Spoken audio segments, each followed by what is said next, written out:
So, Hello, this is Buzz Willard, this is Eric Willard. the directors of this movie. Might want to mute that. We don't learn our lessons. I know I had to come up with a new name for my production because Eric says there's another company with my name. I think it was BC Productions. So I just slapped 444. But it was also did media, so I was like, okay. I just slapped 444 on there and called it good. I really didn't want to think much about it. So this scene really kind of stands on its own in a lot of ways, and it's kind of fitting that it's in front of the movie instead of the rest of it.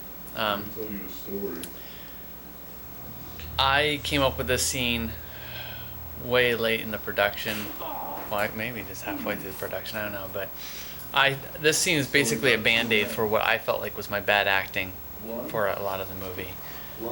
I wanted to be able to make myself look tough, and as an actor, I felt like I completely failed that. So I wrote the scene, but I also wrote it because I wanted Big Dan here to set up this idea that goes throughout the movie, which is this tale of two guys. Can I say something real quick? Yeah. The handcuffs sort of edited to when he talks about the two guys, he clicks one handcuff and then he says something with the other guy and he clicks the other handcuff. And the handcuff is also symbolism of the bridge. That's right. Yes, the handcuffs were kind of the bridge there too. That was a nice editing touch. Because you're I remember Buzz had a pill, like mercenaries. I don't know, Your what whole was it? It was like a life capsule. He revolves chopped it around up. extracting wealth I don't know what it from was. people. Oh, a baby's bottle thing. The top of a baby's bottle. For what? We cut the tip off and then shoved it up your nose to make it look swell. Oh, really? I don't remember that. I remember being very sticky with all the blood. And there was like strands hanging off my face that I was not aware of, and like later you guys were like, "Oh, it was so gross," and I had no idea there was. I don't know what it is. Taking the color out of the scene was actually one of the last things I did when I was putting the movie together. But it also bookends the movie a little bit with Morris and Sharp's scene. That's kind of black and white with some color, and the same with this scene here. Yeah. Well, this is the one scene where you actually kind of get up and personal with the troopers of the movie, and it's the only time you ever see that. Yeah. I toyed with the idea of maybe having Big Dan's character and Chad's character like coming back later in the film, because they don't actually die in this scene. They just get their leg and nose broken. I would have liked them to maybe come back, but no, this is it, and this is all you'll ever see of the troopers. And I don't know, it's kind of weird how we don't kind of make them impersonal for the rest of the movie. I really felt like using blood as a lubrication to get out of handcuffs is probably the toughest thing I could probably come up with for my character. Your company is a corrupt pirating agency. Yeah, I think there's actually some cut in dialogue. I cut it out just to keep things moving forward, and For the right cause. For a higher purpose. what was I gonna say? The lines you say are basically lines to get him to punch you in the face more. And stuff like that. That's true. Yeah, the lines were, when I wrote it, I was like, he's trying to get the guy mad so he will get hit. I mean, Hash has a plan here. I'm going to get him to hit my face so I bleed so I can get out of these handcuffs. But a lot of the lines are just so awful, and you're like, well, why is he saying these things? And you cut them, and I'm just kind of, I'm glad that they're gone. But that was the idea. He wanted to get hit. He's trying to get out. But I just love that the story that Big Dan tries to tell in this scene, because it just kind of sets this movie up for the two characters, and I want people to think about who are these two characters throughout the whole movie. I know Chad was excited that the leg break got back in the movie. It was out for a while, but it came back.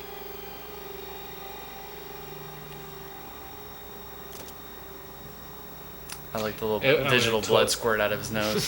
That was just trying to sell what happened a little bit, because it's so can't really see it, and I would have totally like shot it from a different angle or something. I don't know, to explain better what happened. That's just the hammer basically hitting him in the face. Yeah. Well, it was a really dark shot, so it was just Not kind the of hard hammer, to see. but slide. The slide. And it makes sense that Trent's in the scene. The scene is actually great on several levels. I mean, yeah, I wrote it for trying to get Hash to look tougher, which is a selfish thing to do. But it also sets up the two men.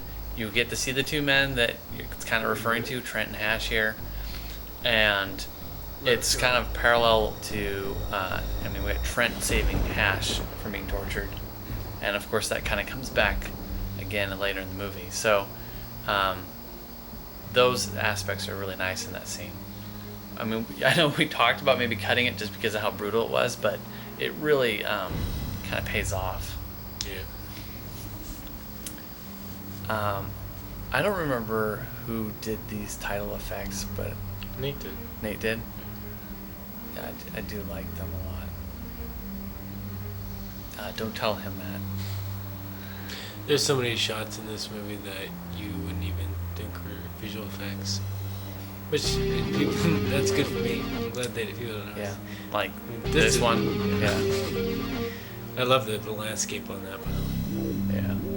We got a good shot of Figure out what type of person. Well, so much of this movie was sporadic shooting, and we like. That's what we kind of wanted to do, is go out and just have fun shooting shots. And this trailer gave us the opportunity to do that. There's a lot of just cool stuff in this trailer bit here. Someone has to die. Some of these shots are like in Yakima, Bend. I wanted to smash open the dollhouse door. Yeah, that's my grandma's place.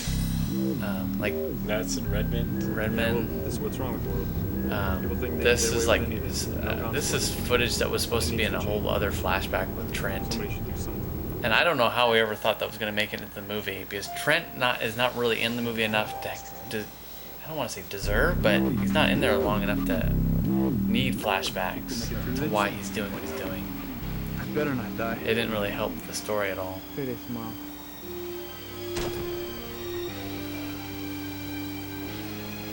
Now, in the original trailer for this, did we not have like our cast names in this part?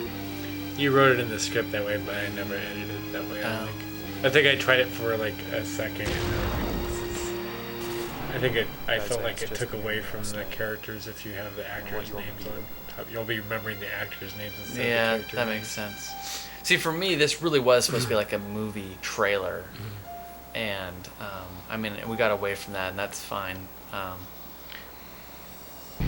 And there we are stealing footage from Scott's actual wedding. I think maybe it's your backup. But we were the ones that shot it, so. I'm not doing my job, is that what you're saying? That's real gunfire there in the snow. What the hell, guy? Josh started smiling right there at that scene, though he was like smiling the entire fight. That's why I had to cut that down to still frames. But it became, a dramatic thing for a trailer. They used to even do that in trailers. And I don't know. A lot of the movie was when I having to force myself to fix something a certain way, it became more artsy. However I fixed it. Well, I love this trailer because it clearly tells a story, and we were showing this trailer online as if it was the trailer for the whole movie, and it's not. This is just it exists on its own. This is a whole story existing here, and I just love it. I remember watching the trailer and just kind of getting emotionally involved in this bit with Trent, them losing him, and you cut to the wedding. It really pulls on the chords there, and Bade with the dime. That's that logo was something, but we always knew it was gonna be a scorpion, I think, or I don't know how we came up with that. But that was a wood carving that Buzz had done. But it was a circular on the wood carving, but I always thought it looked cooler as a Is that what you mean by being a hard ass? Oval. squished in the oval. Yeah. Maybe It because it does. reminded me more of a Absolutely nothing. If you're a pansy. Blackwater, maybe? I don't know. But I also inverted the image so it's like a negative, and I gave it a cool color Shooting people English. that I like.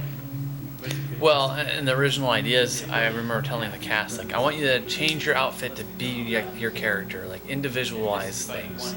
Put your name on your helmet if you want to. And no one ever did that. But the idea was I was also going to have, like, cartoon characters. I was designing cartoons that the characters would draw and have on things.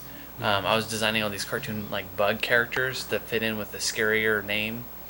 And that's kind of where the scorpion came from. And that ended up being a very serious and dramatic. Well, you can see it in the background there, a Nick shot, and Eric swished it for the logo. Oh, that bird's eye view of the break. And it's kind of a triangle, and I kind of pictured it as a foreshadowing of Hash kind of taking the company down from the top to the top down, kind of. I don't know. That's just what it was in my mind. Huh. Well, either way, there had to be a shot of them breaking the balls. So. Yeah, but it was a bird's eye view. I went out of my way to get that. Interesting. But here's the thing. In this job, we get shot at. So, I remember doing this bit with Nathan when he was going to be this character, and I really liked that scene. And it's now no longer in the movie because Nate left, and we got Nick to do this bit, and so I reshot it and we changed the whole scene. It is now around a pool table as opposed to just a straight up talking scene. I'm not sure why we changed it to a pool table. I think we owned it to a pool table. We're like, it would be cool to shoot a pool table scene. Well, I think to me it felt weird that I'm doing this whole bit around just talking to someone and they're just sitting, and I thought, well, it'd be nice if they were just playing a game of pool. And it just complicated it. I think we just made the scene worse, unfortunately, by doing that.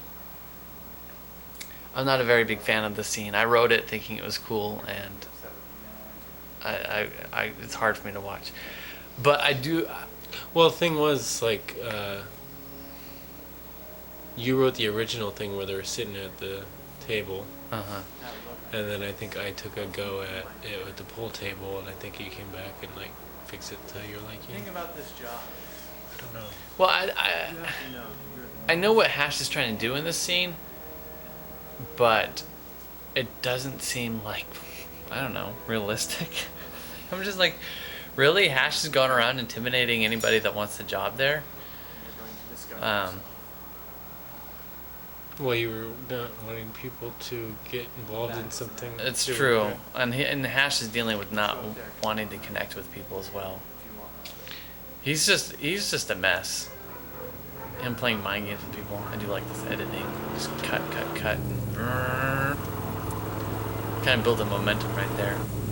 It makes me feel like I'm in a Scorsese film when I see that bit. 10 minutes. No. Keep driving. It's like it's good that you have that because then it slows down really a lot. Here. Remember the rain being a problem we were getting on these shots. We had to have the sprinkler. Where would you? It was a sprinkler that like shoots, multiple directions. And I was trying to make it so it only shoot one direction. And it's hard to get on the windshield without a crew to hold it.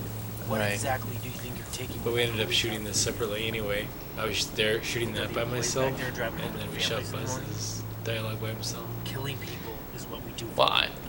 And I remember when you showed up to shoot your angle, your part of the scene, you like didn't really memorize your lines, Yeah. and you were just like so angry with that we kill yourself. people for a living. And without people like us, Well, this was kind of later in the shoot. in this And, world, there's got to be people that are capable and willing to bend the rules. Yin yang, right?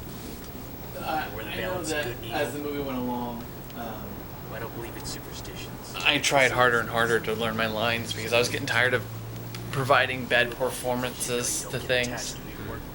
There are no saints. This was one of the last things we added to these little shots. Shot this out near your apartment. Mm-hmm. They can act all self-righteous. Is that digital rain? Yeah. But do you That's don't not forget good. yours with the same reason we Well, I only say that because I'm like, it wasn't raining when we shot that. Yeah. Yes, it's a world. Well, of it's murder funny and because corruption. I think It's a obviously world rain where, makes you live by a the sword, scene you die by the sword. more dramatic, But but we you never are shoot mistaken rain if you because think we all never of know us when just it's do going this to for the rain. money. and when it does, it becomes difficult to shoot in. There's a higher Um, purpose. But here, I mean, in the car, it provided us an opportunity to have a rainy scene and then and have it work. And with it being dark. So like the bit in the back of the pickup, like you can do the rain and it works because we don't have to have rain falling everywhere. It's just right there in the dark. That was just shot on the driveway. I can go full speed. No property. I do like that shot.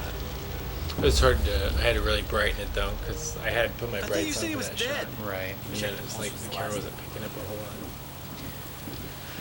Well, and you know, the original stuff written for this, it was going to be a lot longer too, and more involved. You were going to see some of the mission taking place. I wanted to have a bit where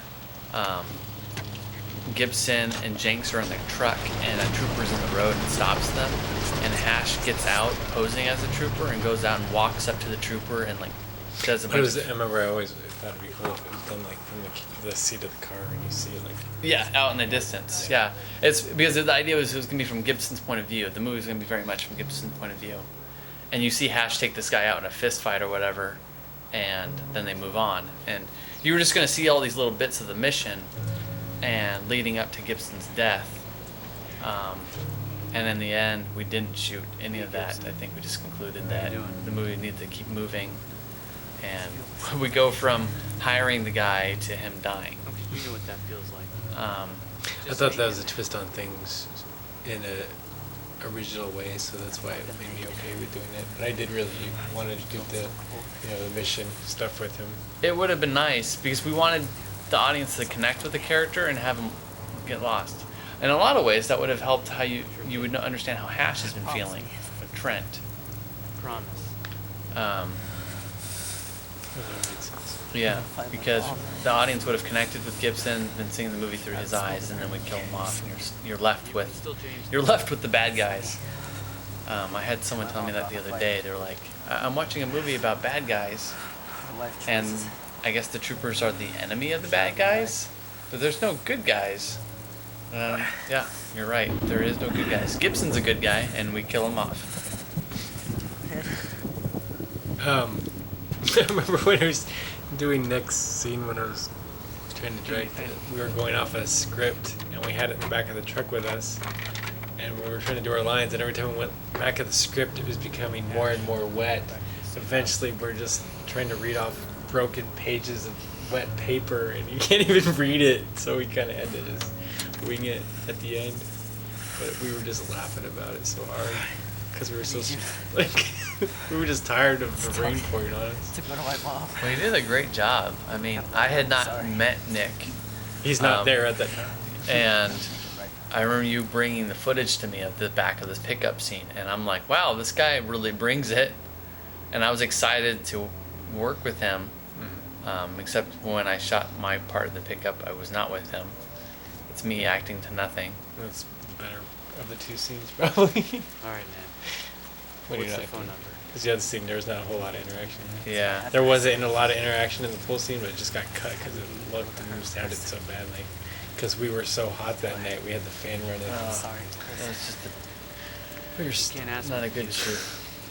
that dramatic moment where it just plays the music and you see the emotion and stuff. That was something I was inspired by watching Star Trek. Was it 2009? When they're at the very beginning of the movie, there's this moment where it just plays the music. That's what inspired me to try and do it that way. So I put that in the animatics before we shot the scene.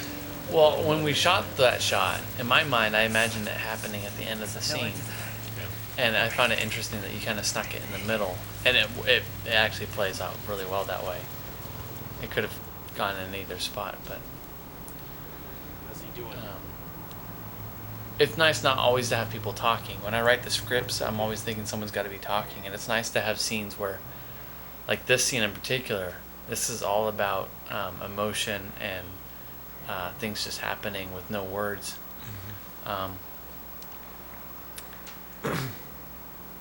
I mean, this is a kind of a lengthy scene, and all it's accomplishing is that Hash is burning the guy's information he just gave him.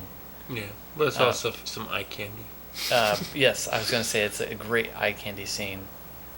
I like these breaks though. It gives people a chance to kind of. I want people to be engaged in the sense of what are these characters thinking right now? Like no one's talking, so I guess I better figure it out by watching. This is a Spielberg shot right here, in my opinion. I'll say thank you to that.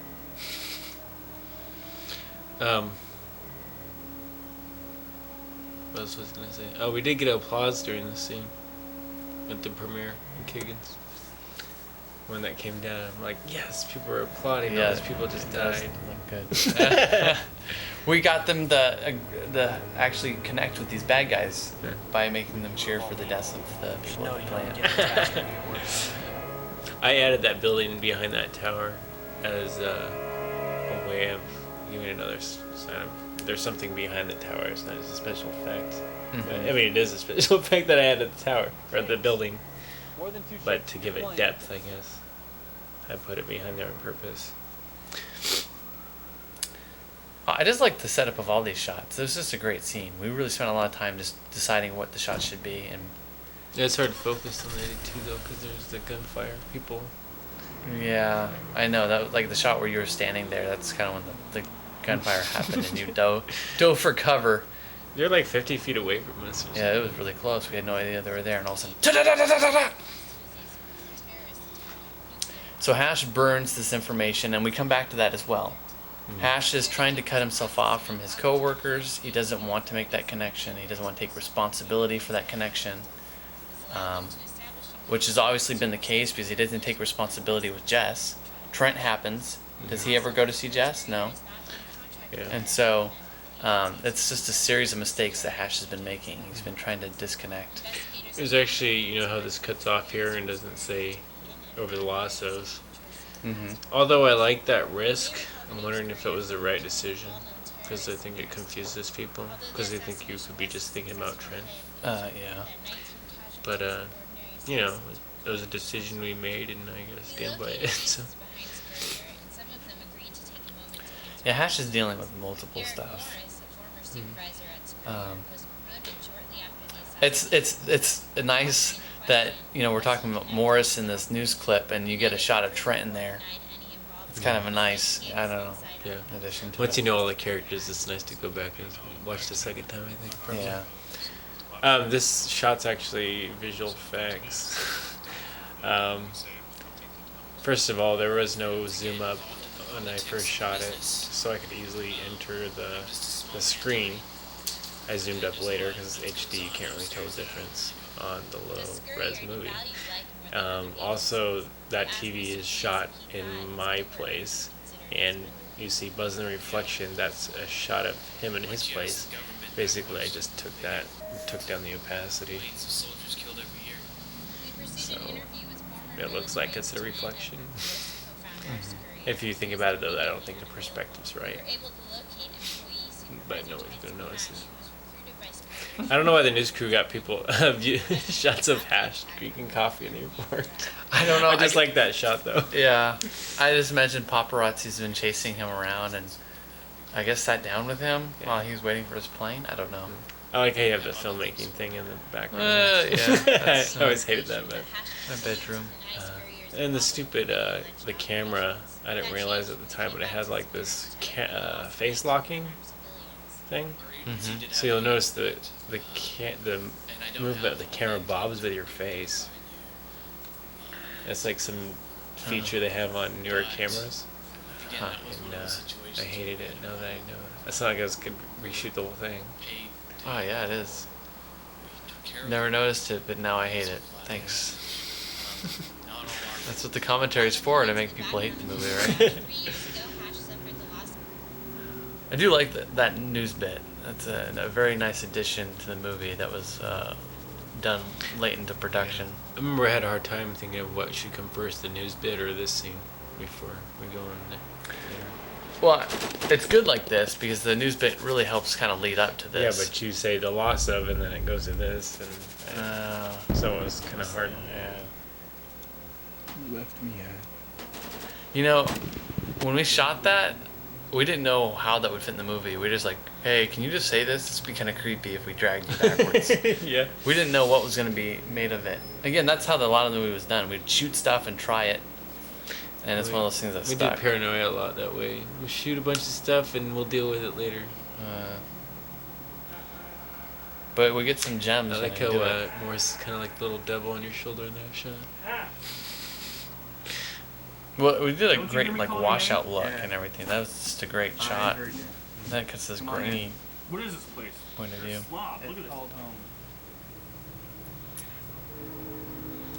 So this commentary is existing after we've done the movie premiere. The other commentary existed Right before. So it's kind of an interesting point of view now that we have.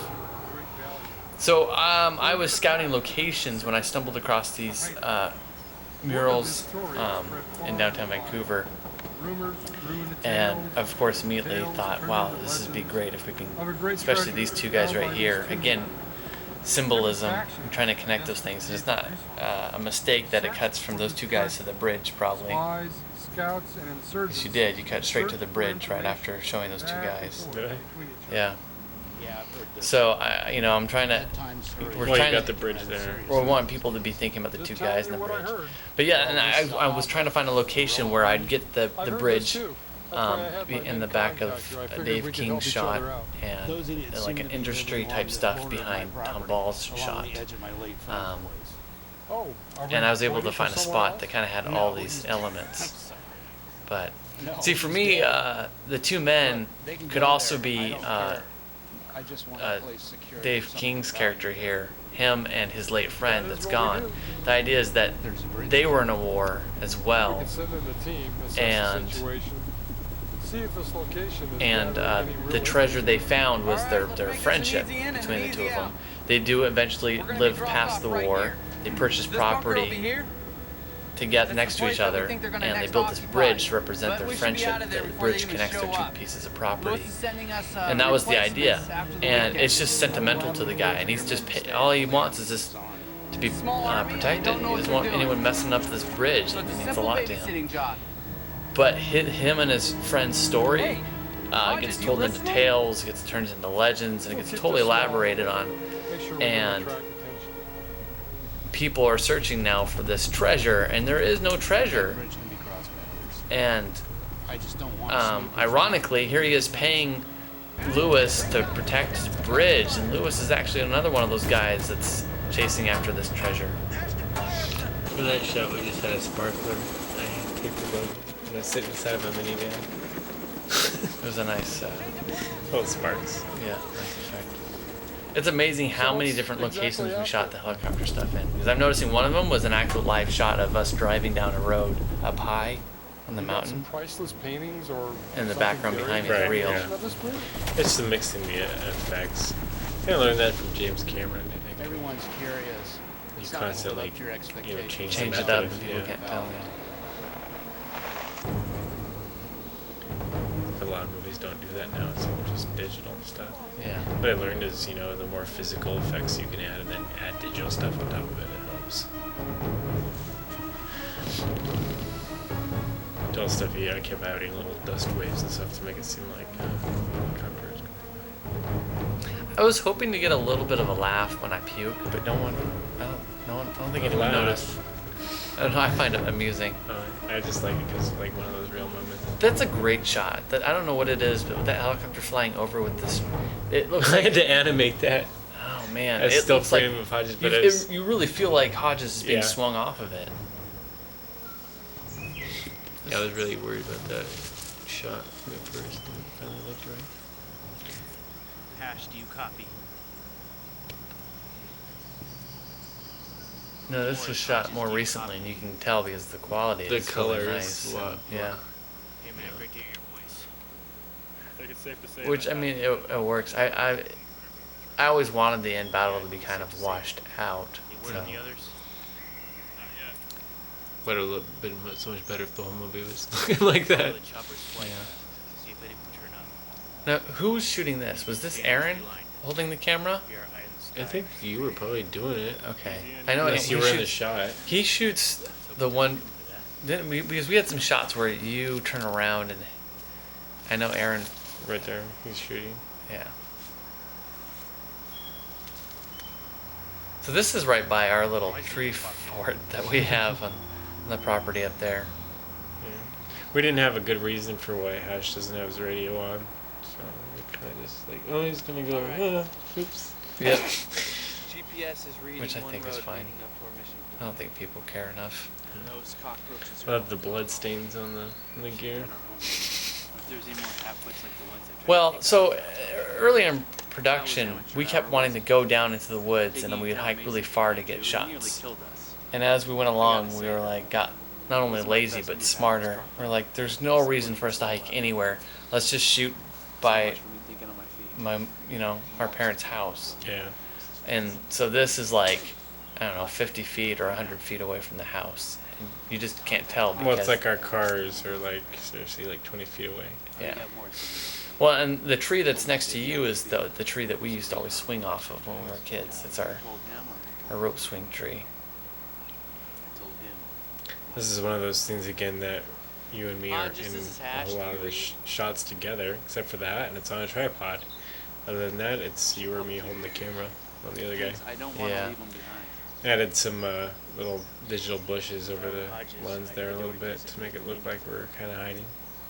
Because if without those, it kind of seemed more like a set. Just this is Hash. If you're reading this, head over to the LZ. You know what I mean? Oh, absolutely. If you're not No, there I by like the addition of 1600, them. we're gonna come back and look for you. Hash out. Because the area was really cleared I don't out. like the idea of leaving them behind. But I feel like we're sitting ducks if we stay. You get the old analog. Now. Sometimes you're like, man, these guys are just kind of standing out in the open.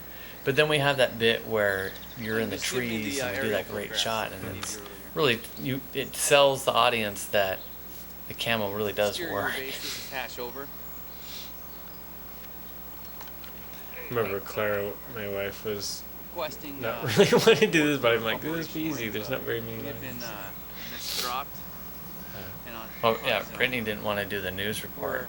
approximately Really. 8 kilometers. Well, and she also We thought try to get our wives involved by having them do bit parts. do the audio for this. Well, and she thought we were doing it just for the DVD. And that's what the intention. The news bit was just for the DVD, and then we're like, this is really good. This actually should be in the movie. This would clear a lot of confusion up. And I remember one day I thought she knew, and I just said, I'm like, yeah, it's in the movie. And she's like, wait, I'm in the movie now? And I'm like, Thanks, yeah. Lily. Thanks a lot. You talked Not about really, that. but thank you. Hash Just hold out. up two fingers. Whatever. Okay. Warn us about. Doesn't matter. We're still SOL. Give me those photographs. So, for me, I hate this scene. It's one of those scenes that you kind of have because it has to exist to move the story along. It was a lot slower, and then I Worst case cut down the scenario, dialogue. Well, it's still rather fast, but like it's one of those scenes I think anybody hates to do. It's those scenes that get the movie We going. did get a laugh, though. Yeah. And it wasn't on your line, which I thought was hilarious. It was on my Cut line that them we got off, the laugh. install them, I don't even know whatever if we they can do. heard your line, but it was weird. What's your plan? We take the shortcut. You resent No, no. I totally get why your line gets the laugh. Because my line's almost like I'm trying to be funny, On the sense of her and own. yours is not trying to be funny. It's a character funny bit, which is stuff that I think is usually funny. It's the character funny.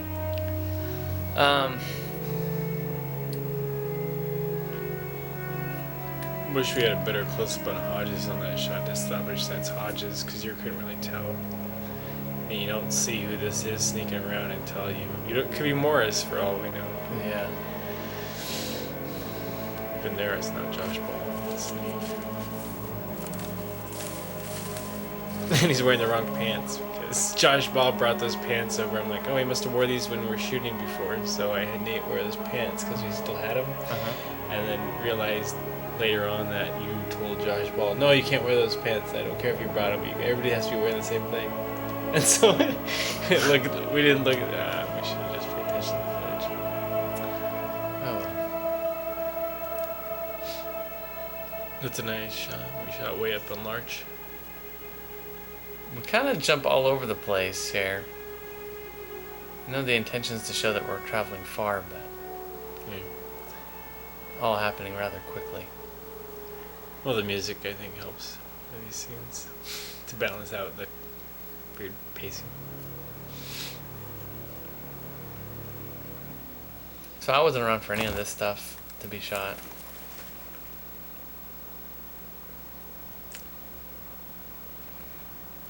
Things like Let's just walk that down were this just road kind of and see what we ad-libbed on the spot because it's not like we were expecting to find a pot of water. Safe. But we're like, Safe. he's got We'll be there's a walking big up in that old thing of direction. water here. We might as well have him following it. Besides, Yeah, it's nice. Morris should be over our shoulders if we happen to be coming. So that trooper, he gets smacked in the face with a rock, and then he's punched and kicked. Yeah, he had a bad day. Wow, yeah, he What is was. it you've got against Morris? You looking for a debate? Looking for unity between our team. And Morris is the problem. This is just down the slope from the Background, where you house. joined Superior? Really not too far. We've all got baggage. Yeah, well, he's got enough baggage. This where they is wouldn't kind wanna of just check an him out the introduction airport. to Listen, the I mean, characters. The fact is, if you question him about his leadership skills, No one was writing or me some of taking these over his scenes that go in position, between because we had a lot of he'll the jump all over you with other everything. scenes were written, and then we just had like a lot of Why'd you filler bring them along? of the scenes that we'd already shot. Lewis Scenes is like moving this on where that. there needed to be dialogue to move the movie I forward. think there's something And going so I on was just here. trying to Lewis say, is okay, telling we need to us. see Then why'd you bring Hodges? He's just a for the scene to have a Morris. purpose. We need to have something Hodges? that has to do with characters and something yeah, that has to do right. with the plot. And so Hodges that's is what I was reckless, just trying but to he thinks write quick on both his feet. things in each scene like You're that. probably right. He's probably Um, going to the bridge on his own. Basically, I just go on a Morris rant I fest just throughout hope the he- whole movie. Yeah, so I tried to mix Morris them all rant off. fest with the plot. And they definitely don't the rest of us. Well, we kind of make the audience hate him, and everyone does hate him, Morris. And it's like at the end of the movie, you realize there's way more to Morris than you ever realized.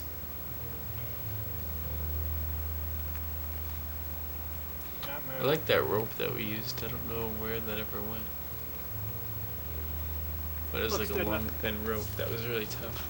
I got all And day, Scott alright? really couldn't get out of So why that, don't you Yeah. just do yourself a even favor? when he tried.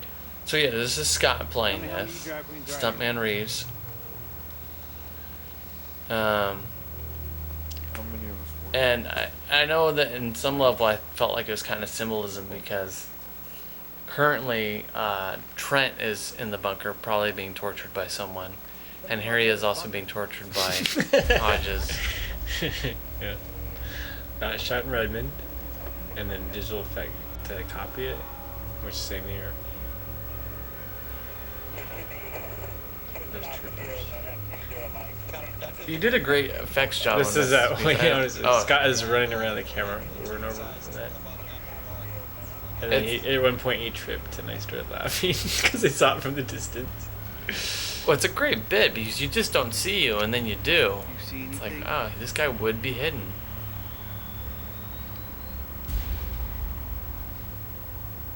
And you did a great digital job of just adding all these troopers on this road. It's like, no, I don't. I remember having this idea that the When we troopers say digital troopers, we just mean they're duplicated. Yeah.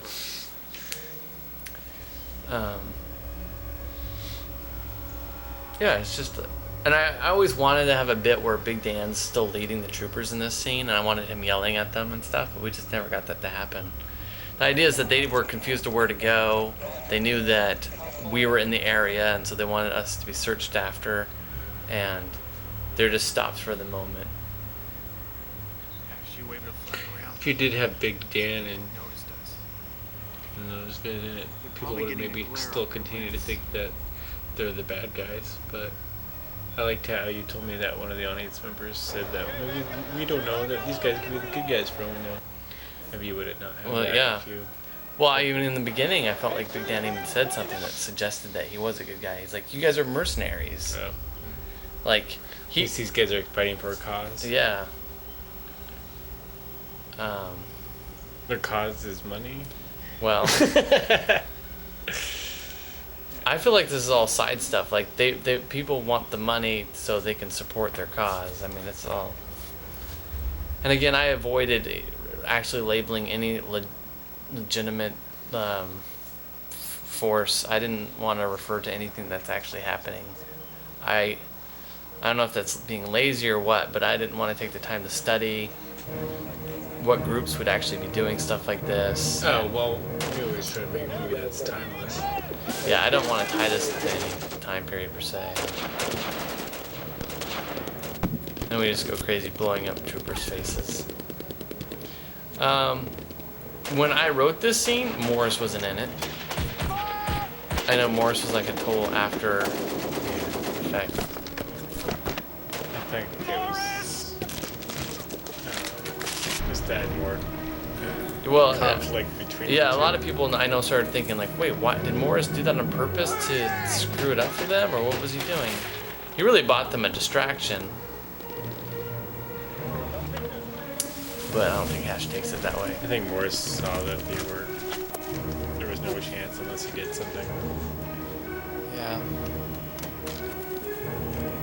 Me?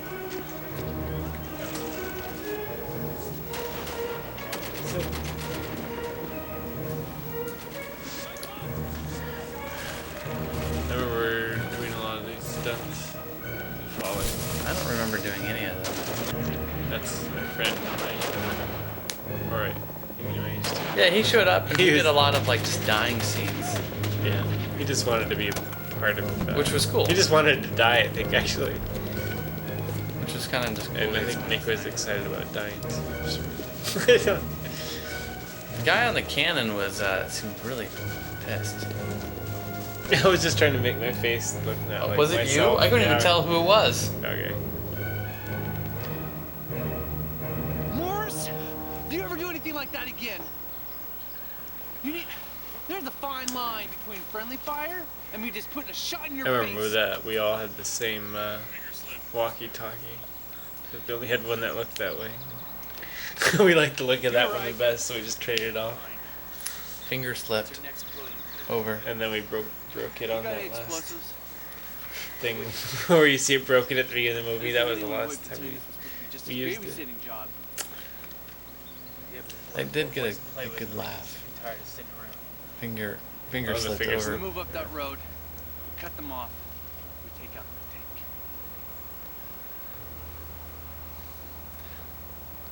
Well, Morris in the script had a lot of ulterior stuff going on too. I had him more like working with Lewis, and I actually had written a scene where right before the whole army shows up, Hash and Morris are facing off on the bridge, and it's like a really intense scene, and you almost think that Hash is gonna kill Morris or something, and then Jenk runs up and he's like, the army's coming. And so then you have this conflict right before the major conflict, and you just have to wonder, well, wow, how's this gonna play out? And I really liked how that played, and I think the main reason that probably didn't happen is just because the cast stopped shooting together. I mean, Yeah. it got all split up, and I had written another scene with Morris confronting Trent the morning of the battle, oh, and that got kind of good just because we never got around to shooting it. I think Scott was anxious to shoot it too, but it really felt like Morris should have been confronting someone right before the battle. Someone, I mean, that was the idea, is that Hash was kind of calling him out on it, like, you're here for another reason, aren't you? And I think the closest you see to that is, very, very quickly and briefly, you see Morris kicking the bridge, and like in a way of like, I wonder what's in this bridge. What is it? yeah, that Why was is- just one little thing. It was homage to original ideas. Yeah. Just little seeds planted. Not much attention's brought to this bit here. I was hoping it like stops. No, it doesn't stop. It just keeps playing. It was supposed to freeze on his finger, and you would wonder what's going on here. And later you find out his finger got blown What's off. the reason that I had it fade instead? Oh, people felt like people that were watching, me edit and stuff were always caught off guard, like, what happened to the video? And I didn't want that to be like when we were watching the movie, so I did a fade. But even then, they're like, okay, that was weird that it faded out. But it's like, We had no I'd good way lose to either end way. that. Yeah. In the script, it's fun. I keep referring to the script as this totally other thing because it really was. I wrote a movie and then we shot some other movie. In the script, there was 2 covert scenes, one in this big one and one in a small one. We got rid of the small one altogether. Using remote detonator? A lot of redundancy there. Good old phone bomb. This is the second time we've used C4 in a movie. First being 3 bars. Insurgent Wow, 2, good Twin enough. Vengeance. But there's no room for error. Something we did like We as already kids. know we're out here. Yeah, I think I'm that glad you- C4 looked better in that movie. Stay away from the thing. That 2 more minutes. you're gonna make fun of the what I I'm planning a mentioned. second breakdown here. Yeah. Well, I'm glad you just brought a reference up to something that I kind of forgot existed. Can't remember what we used for the C4. We always wanted movie, to though. do a decent action movie since we Yeah. were kids, and this is basically us finally getting to do that decent action movie. We got movement. Come on. This is kind of an interesting bit for me because I'm like, yeah, these guys would run for cover, and they totally screw it up. The guy, he thinks he's hiding in cover, but Hash clearly sees him and just goes, pop, pop, pop. Yeah, that's it.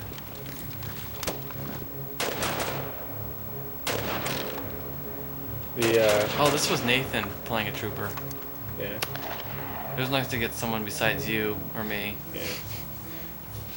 It just depended on the weather and how hot it was, depending on what the troopers were wearing. I think there was a lot of troopers that weren't wearing long sleeves, and then we kind of did that because we knew our forearms were kind of distinctive. I know mine were, and we just didn't want anything like that. I feel like it's pretty obvious that the trooper that's yelling at everyone on the road and earlier in the scene was me. I'm just like, I don't know, shaking my arm. They're like, those are my arms.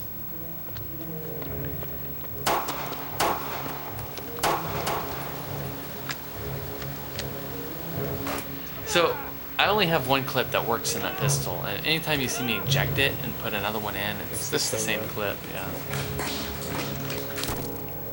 I remember shooting these tunnel scenes. Whenever it's a close up of my shot, I'm I'm actually at the same end of the tunnel, Yeah, just so I can get the lighting right. You lighting know what I right. mean? I Yeah. don't know if I explained that right, but That was fun to shoot because that was practical stuff. The guy was firing a Roman candle at you, and you were actually trying to dodge it. It was kind of crazy.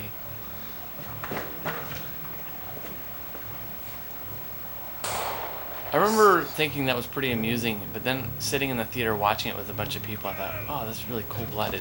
I think people dig it. I don't know. If I think can't people remember. did.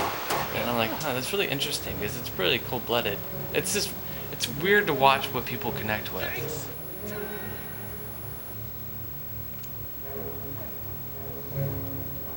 I'm not even sure how we did this effect, but the gun, oh, maybe not, never mind. You holding the Yeah, I thing had back? to hold the slide back. Yeah. Crap. I don't even know how that's possible. Yeah, you pull the ring and I don't know what they're attached on. Usually, no. I don't know.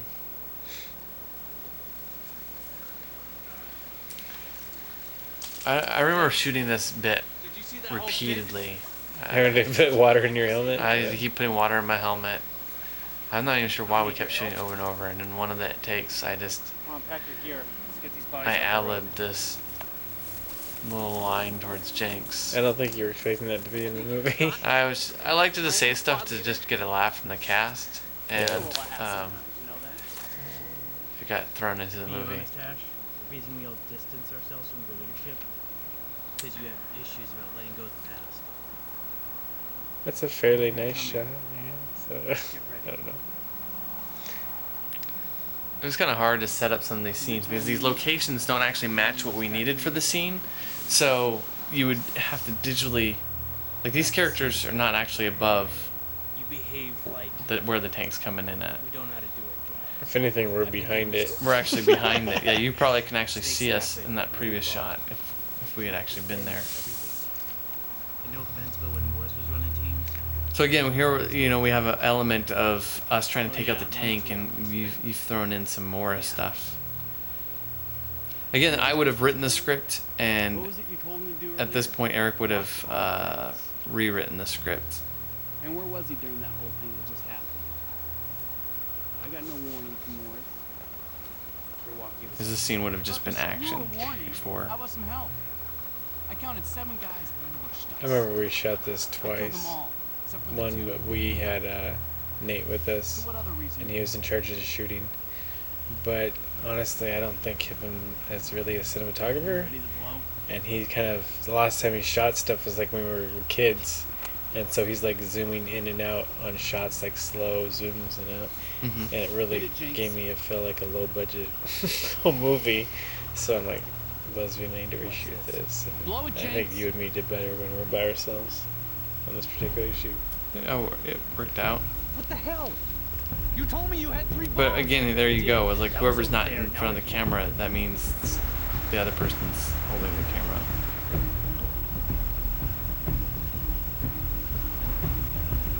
This scene plays out so well to think that it's just you and me. It's crazy. Yeah. Hit the button. Well, I think that's the kind of big accomplishment of the movie is that there wasn't a crew. It was just like 2 of us for a lot of the movie. And just if you're in front of the camera, then I'm holding the camera, and if I'm in front of the camera, you're holding the camera. And occasionally we'd have someone come along, but not usually. I noticed on music, I started bringing some of the music in on the previous scene of a certain character. Mm-hmm. Kind of just to speed up the movie. Make it feel like it was sped up.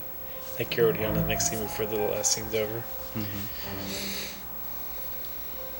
So in my script, I had Morris going around and doing a lot of killing. There's actually another bit that didn't make it in the movie. I just didn't have a place to put it where, the guys are looking and then one gets like gets hit and the other guy's like, what the? And starts running. I think you've seen that clip. I don't know. Deleted scene, maybe? We'll get to see it Yeah, later. pretty much. So, if anyone's seen the movie The Patriot with Mel Gibson and how Mel Gibson runs around those guys and kills them and stuff, I basically wrote scenes where Morris was doing that. And I wrote several scenes of him just doing that throughout the movie. And I think that's the scene right here. It's the only scene you get to see Morris kind of do his thing. And it's fine, and it's actually creepy with the spider, and I don't know how he does it. The whole thing's creepy, and it's just a great way of setting up Morris's character, because it's kind of, I don't know. Because he's a creep. I don't know why there's cut down trees or stumps there. But obviously there's a road, so there would be logging. So. Yeah. If there's any help for him, I always hated that shot. It's so hard to try to color correct that shot of you. It's a bad day to shoot. The sun was out, so the clouds are going over it, and so on some shots it's feels like an overcast, and then you got your hard contrast, and they don't match the shots very well. And then we had that guy bother us. Yeah. The stuff with Morris, I felt like it got really confusing. I really hope it made sense. But the idea is that Morris is constantly on and off, watching over these guys. And I mean, there was a scene that I originally scripted where I expect Morris to do that thing. And that was in a version where, yeah, they're by the water and stuff. Oh, okay. And I did a comic book storyboard of that whole scene, and we never even shot it. And there's a part when we're running to the bunkers, and then you see a guy, you come up to the guy that's dead, and then you wave to the sniper off in the distance. The idea is that he's always way far away, still watching my back.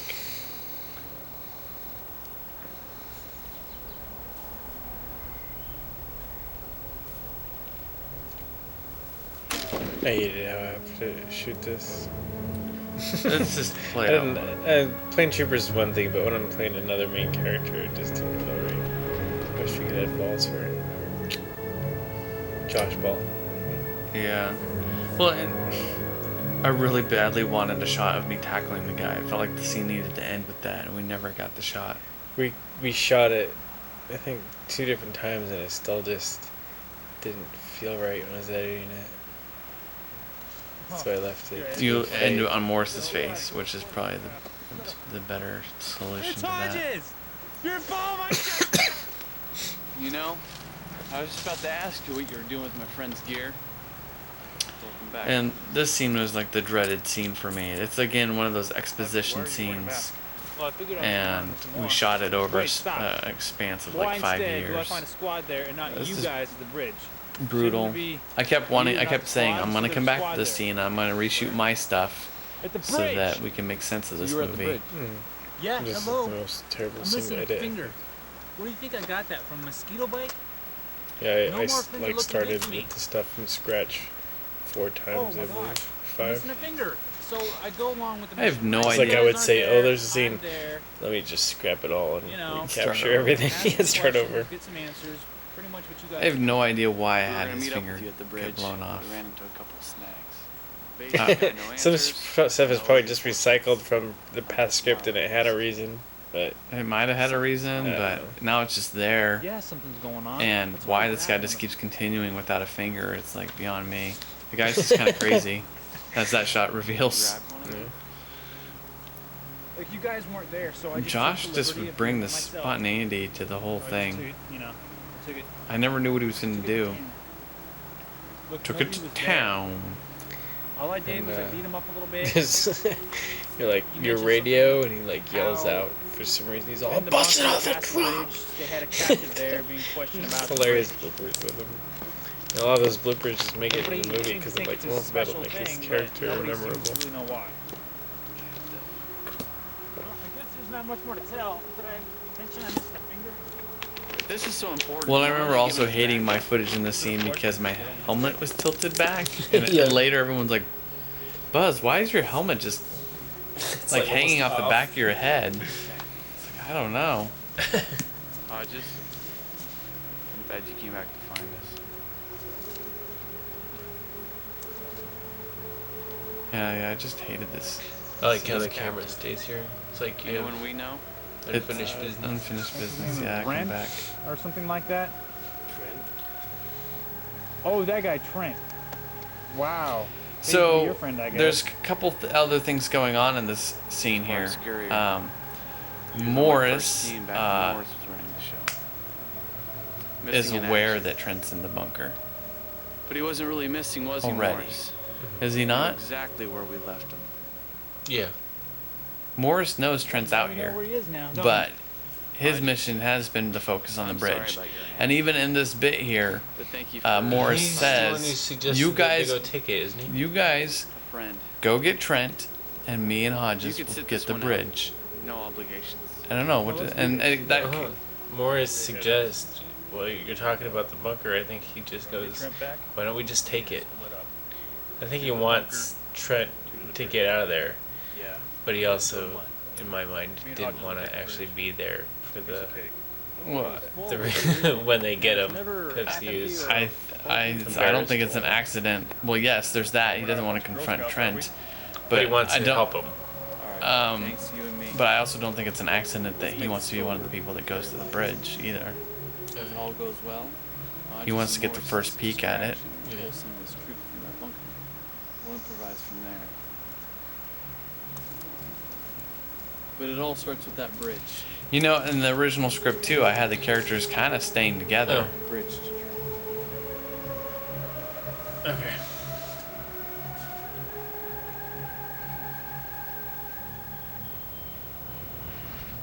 Okay, so the whole movie, like prior to that, we tried mainly to have Hash facing the left side of the screen because he was stuck in his past. Is at that moment that you have that shot where he turns right to show that he's willing to move on towards the future. No. Yes. Seriously? Who was doing that? Oh, I was. I don't know. Wow. I mean, well, obviously it's not like that the whole time, That but there's rings a a- lot of shots that do that. Especially like when you get into the back of the truck with Gibson, you're facing a certain direction on purpose. I do remember having that conversation, and I remember thinking that, yeah. I don't think Hatch we were able to stick with that the entire time, but Right. you know, it's one of those things. I'm sure I thought to do that, and I Jinx forgot is about always it. shown facing right. Like in the cab, you're on the left side, Jinx is on the right side. Right. Stuff like that.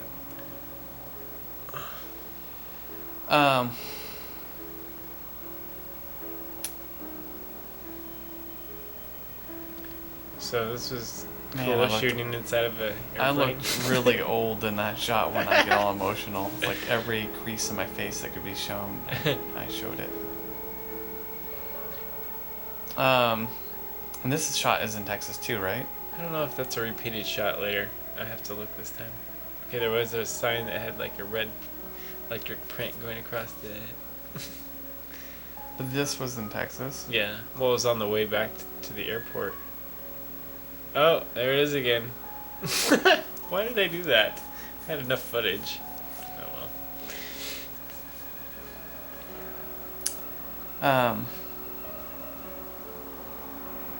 I'm just forgetting my thoughts. No good. But the movie gets halfway through, and then we hit flashback galore. You start seeing the motivations for a lot of the characters.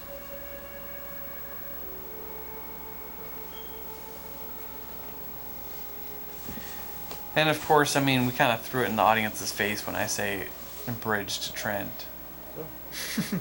Like, and then you start to see this, and it's like you got the two guys. They're building a friendship here. Well, he's trying to have your hand over the bottle, the brand of the liquor, and we tried not to show any Yeah. copyrighted stuff. That was a good bottle of Jack. You know, I've actually come to prefer this. No, you just say it. Make up whatever ones I want for 'em. Really no problem. Got all that guy right there. Well, that's added because Scott kept having to open the can, Sorry. the Leave. sound effect. Uh-huh. So I added that sound later. Yeah. We didn't want to have him open a new beer every time there was a new take. Give me my keys He's back. drinking soda. What do you mean? Leave. Drinking soda? He's drinking Get beer? Out of here. Yes. Oh. You don't Thought mind I was that. the only one drinking in the And I'm scene. not gonna do- My visits here are the only thing I was trying to really get myself in a mental headspace I'm for the this only scene. reason I you don't just really give even up. feel like I succeeded in it, but I was listening to some music to try to get me in that mode. His view. He The took out Joker, one way. yes, I remember. Yeah. I think you're so. And you guys were teasing me at the time. Like, why is he Me listening both, to I mean, music? I can find it in here locked up. So my only conclusion is that you're scared. I don't know. So I'm not there was a searching for anything. couple You should times be. where I remember just growing my hair out really long, What do you think about? and I instead wanted to watching take beauty advantage of that. television And whenever my during hair got shooting? long, I was like, we got to shoot something with my hair long I think about to help show the time. how rotten a place That takes this You place is. tried in to this be movie. Scott, is what you tried to do Not with with his that- beard. You Yeah. tried to compete with it. That's as far as my beard got right there. It didn't get any longer. You make this too hard. I make this hard. Well, my just hair was keep pretty beating long me at the down beginning of the movie when I'm and being down. tortured. It's I mean, going flat on the ground. I don't know if we blocked this scene or not. Life is unfair. I kind of did. I twirl around him. Decided The is. camera seems. I feel like I'm all over the place trying to get you guys in the same shot. Well, I kept falling back Right and there, we forth. should have had It's Scott funny, say his lines. He should have been facing the Focus on something. camera or instead. something. I don't know. I think I was wobbling back and forth more than you You can count expected. on that. 'Cause I still understand. See, Hash sits down here and he's enlightened. By what I noticed Trent- that it gets. I noticed it gets very bright. Yes. Accident? I don't know. So Trent makes the comment of, "Life is what you make it," Life and is what you decided is. or life is what you decide Something it like is. And I say that line at the beginning of the film in the pickup truck. So that was another subtle way of just showing that Hash really has taken in what Trent has offered him, and he's spewing it back out. Not really in the smartest way, but anyway, he really does believe in what Trent was trying to tell him. That's really what the whole movie's about. Yeah. Making changes.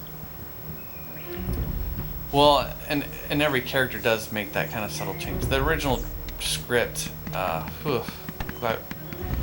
we didn't go that way, because in the original script it was actually green guys dirtying their hands for the first time and watching their progress in that sense. And this movie very much became their hands already. It's an interesting topic, but there's no redemption in this. Yeah, there is no redemption. It's just a nasty story. I guess it's just the death of innocence is what that story is. And that's what it was. In fact, that's what the whole first covert scene would have been in the smaller one. Jenks is in a small space. He's claustrophobic, and in that scene he ends up killing a trooper. That would have been his first time. And so the whole movie was just like the first time for every character. And now every character has this arc of moving away from their dirty hands. You totally did. We did all that military training, and then you. I slaughtered it. Yeah.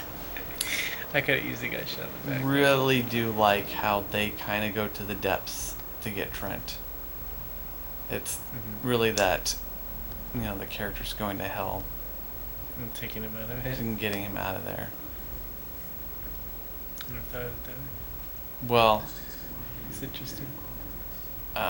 that's why I love that stairwell shot so much. I mean, it's still bright upside, and they go down, and then of course we had the different glow sticks, and I had green ones, and I knew that when Jenks was going around killing all the guys, that I was going to switch to the red glow sticks.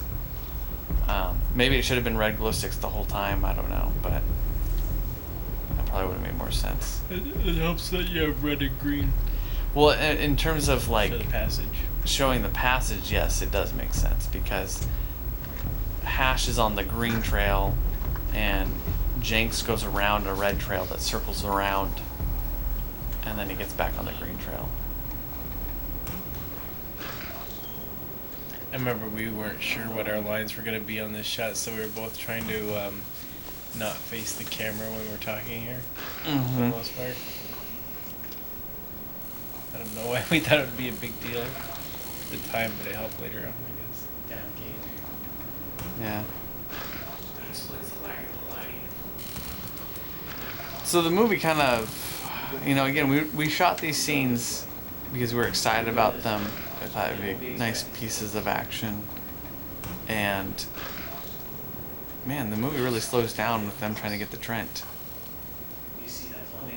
What, But in here? yeah, but it's kind of the ordeal. It's kind of what they have to go through to get to him. Well, it's supposed to be its own movie. It's supposed to be suspenseful. Well, they kind of not. I almost thought you were gonna say they entered their own It's movie. like their own. It's a different adventure.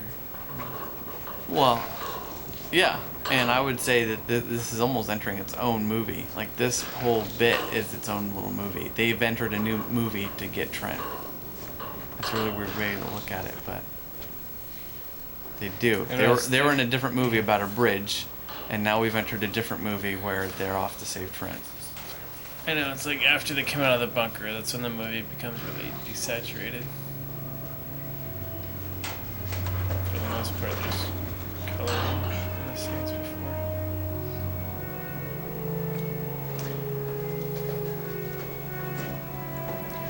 I just remember finding a lot of symbolism in the fact that we were playing the troopers we were killing. I mean, these guys have... A lot of times we're shooting at the same person that we are. Yeah. I think that's me right there. It's back when our guns and lasers. And I'm glad we finally had someone use the laser. Oh, there's the kicking of the bridge. It's barely noticed. I love that That's shot. me dragging my feet and then also playing that guy in the background kicking the bridge. And then having to do visual effects. And this bit, a bond between two friends march by this bridge. That was a hard special effect to do, by the way. That was really hard for us to figure out when we were going to do that reveal. In the script, we had several different ways how that was going to happen. I thought maybe that would be at the end. Yeah. The bridge would have exploded and you would have saw a piece of that or something. I was gonna, yeah, the troopers were gonna explode the bridge. A piece of it lands by Hash, and he looks at it, and it has that bit written on it. And he realizes the bridge is nothing but this mark of friendship. But yeah, we obviously didn't go that route. Yeah. It's like that'd be at the end of the movie. The But reason, it's like you did that with the bridge. yeah. Well, and here, I think the reason why I went here is we just kind of felt like it made more sense and fitting to be here because they're after Trent, and here you cut to the bridge saying, "Hey, this bridge, all this bridge is the marking of a bond between two friends." And so it's fitting that these guys are after Ash's friend. For that stuff, we just put a light corn syrup or something like that in corn oil, I think, and red food coloring. We put it in a spray bottle, sprayed spots. Now, one of the practical effects we used here, and I don't know who thought of it, but I'm sure glad we thought of it before we got there. We brought in bags of flour and just threw flour along the wall at me, and because we just put it in little sandwich bags. Yeah. I was a little freaked out because I'm like, there's a lot of gunfire happening in this tunnel. You would see the marks on the wall. And I was very panicky about all that. But the powder really sells the fact that gunshots are hitting the walls.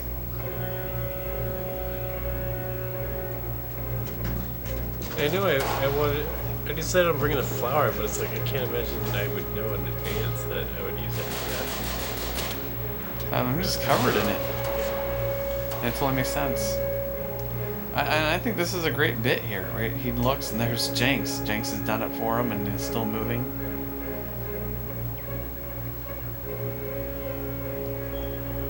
There was supposed to be a shot in there where it shows a room full of canisters. We did a special thing, like multiple canisters of ammo. Oh, yeah. Remember that? Because, yeah, we do get extra ammo from this bunker, but it's never covered in the movie now. I think the effect was too difficult for me to do, and I never came back to it. I do like seeing the legs in that shot because then I want the audience to be like, oh, is it Trent? And if it is Trent, like, is he okay? And you know what I mean? It's just a great... So I hate how watching it with the audience, you never know what they're thinking at a certain given point unless they react outwardly. But in the theater, I'm like, I wonder how they feel. Is this, Is this a good moment? I just love this moment so much. He's been gone for the whole movie, and here he is with the beard. How satisfying. And then we cut to this, and I'm just like, oh. We didn't know how to end it. We didn't, yeah. What do you say after that? So it cuts moments later. That was the morning we had to leave. Yeah, we were rushing this. And we thought that Trent would be very much not selfish in the scene, but he'd ask, is there other people captured here too? And Hash and Jenks are like, no, you're the only person captured here. And I don't know if that really makes sense when people hear that scene, but that's the idea. It was for a different movie. He's concerned that there's other captives there. And then when we shot the bunker stuff, we didn't know this was going to happen. We knew that he was going to go in and probably kill a trooper. And you weren't going to see it. You were just going to see us reacting to a gunshot. Well, and then Eric went in and shot this bit with Sharp that I never knew was going to exist. Love kicking the chair. I think we left that chair. And we left it. He kicked it. We got that shot. We walked out of that room and never went back and got the chair.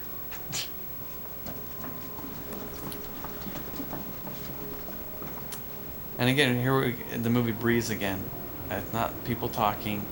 We're just seeing him get out. Especially this shot where it takes forever. Yeah. Can't remember why I left it so long. I don't know. Well, and then not only does he crawl out of this, but he crawls out in the next shot too. Yeah. But And there was a staircase. Like, why didn't we go to the staircase? We We filmed two exits. We filmed the exit here, and then we filmed us running up the stairs. Oh, did and we? I felt like this one seemed more dramatic. Well, he's It's trying to. You get more of a performance on him, seeing the light, kind of. Yeah. Well, it's him kind of pulling himself out of the depths. I mean, and we purposely put a huge shirt on him so he looked scrawny, which I thought worked pretty well. You could tell somebody like tried to paint that bunker with a roll. Yeah. Hopefully nobody notices that stuff.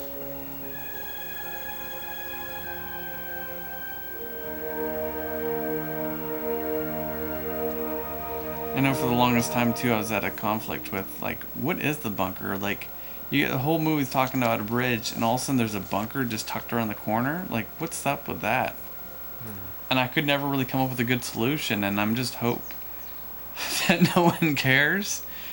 I mean, the way we ended up handling that was, let's address it. And so at the very beginning of the movie, when I'm talking about when we're in the helicopter and I'm talking about the bridge, I'm like, oh, there's a bunker there too, and we just figured if we addressed it, it wouldn't be a big deal. I don't know why there's a bunker there. Well, then we don't know why there's a bunker in Fort Townsend.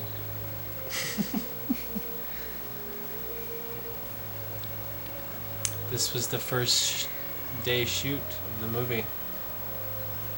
You see that, and I always kind of shocks me because it didn't feel like a first day thing.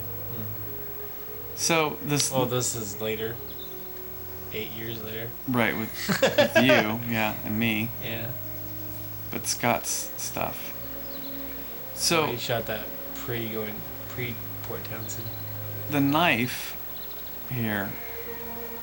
That was a knife from my mom's wedding, correct? Yes. And okay, I'm gonna stop talking about that. Apparently, I've talked about it before.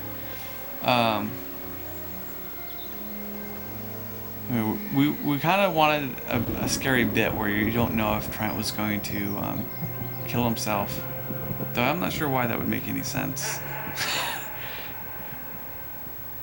I don't know. But we wanted that concern that, well, it kind of puts you on edge. Will he do something like that? And it kind of does set up for the fact that later it really comes into effect. Pretty nice home you got. One of the people I work with that went to the premiere was like talking about how when I'm standing in front of the mirror in the movie, so I thought you were going to commit suicide. Maybe you can look them up. Okay. So, this movie, the whole movie is about suicide. I mean, Trent was going to commit suicide there. Jess commit suicide. Oh, Jinx commit suicide.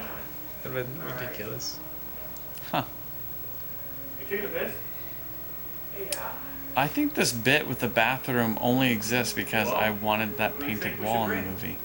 Who do you recommend? Maybe you've forgotten, but I'm the one in charge now. There's really no other any other purpose. You like the dialogue? Well, I wrote it.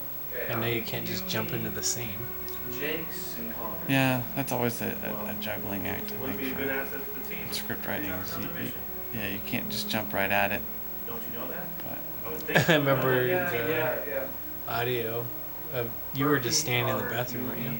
mhm. So I just recorded myself.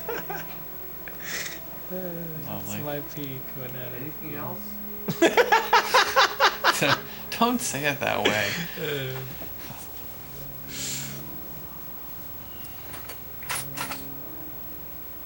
So you gonna tell me or what? I was with the tag. Yeah, I was just thinking that too. Just say it. Just spit it out. He's apparently so depressed he doesn't know how to properly put on a shirt. I wanted to let you know before we found out from anybody else, but Jess is dead. So at the beginning of the movie, I really appreciated how Rumor is that she overdosed. we were wearing different outfits besides the military garb. I didn't say that.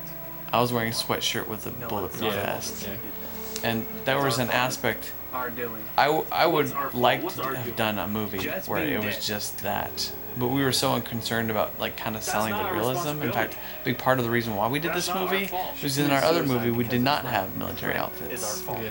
And Don't here you we dare go, put we that have the on us. outfits, we're Yeah. shooting the movie, and I'm thing is, like, we didn't need We just left him Camo out stuff, there. what We we were just trying needed to save our was squad. You saw him on the battlefield, Hash. Yeah. He wasn't breathing. He wasn't moving. Anyway, He it was just a laying nice We didn't bit check 'em. We didn't because know that. they don't If you always would've go on checked him, you would've missions died, with just like military him. No, guard. 10 guys, 20 guys. We sometimes could have it's killed him. I know just a you could sweatshirt have. and a We could have bulletproof saved vest. him. You know what? And you don't know that. You know what? Trent knew there were sacrifices. Like, Morris You is know wearing there's the black and sacrifices. you're wearing Trent knew what he's getting into. gray Unfortunately, shirt. Trent's death was a sacrifice for the rest of us to get our ass out of there. Always.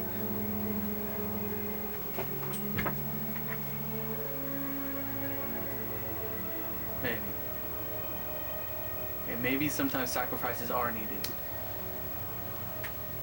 But not We that always time. had problems cutting it there.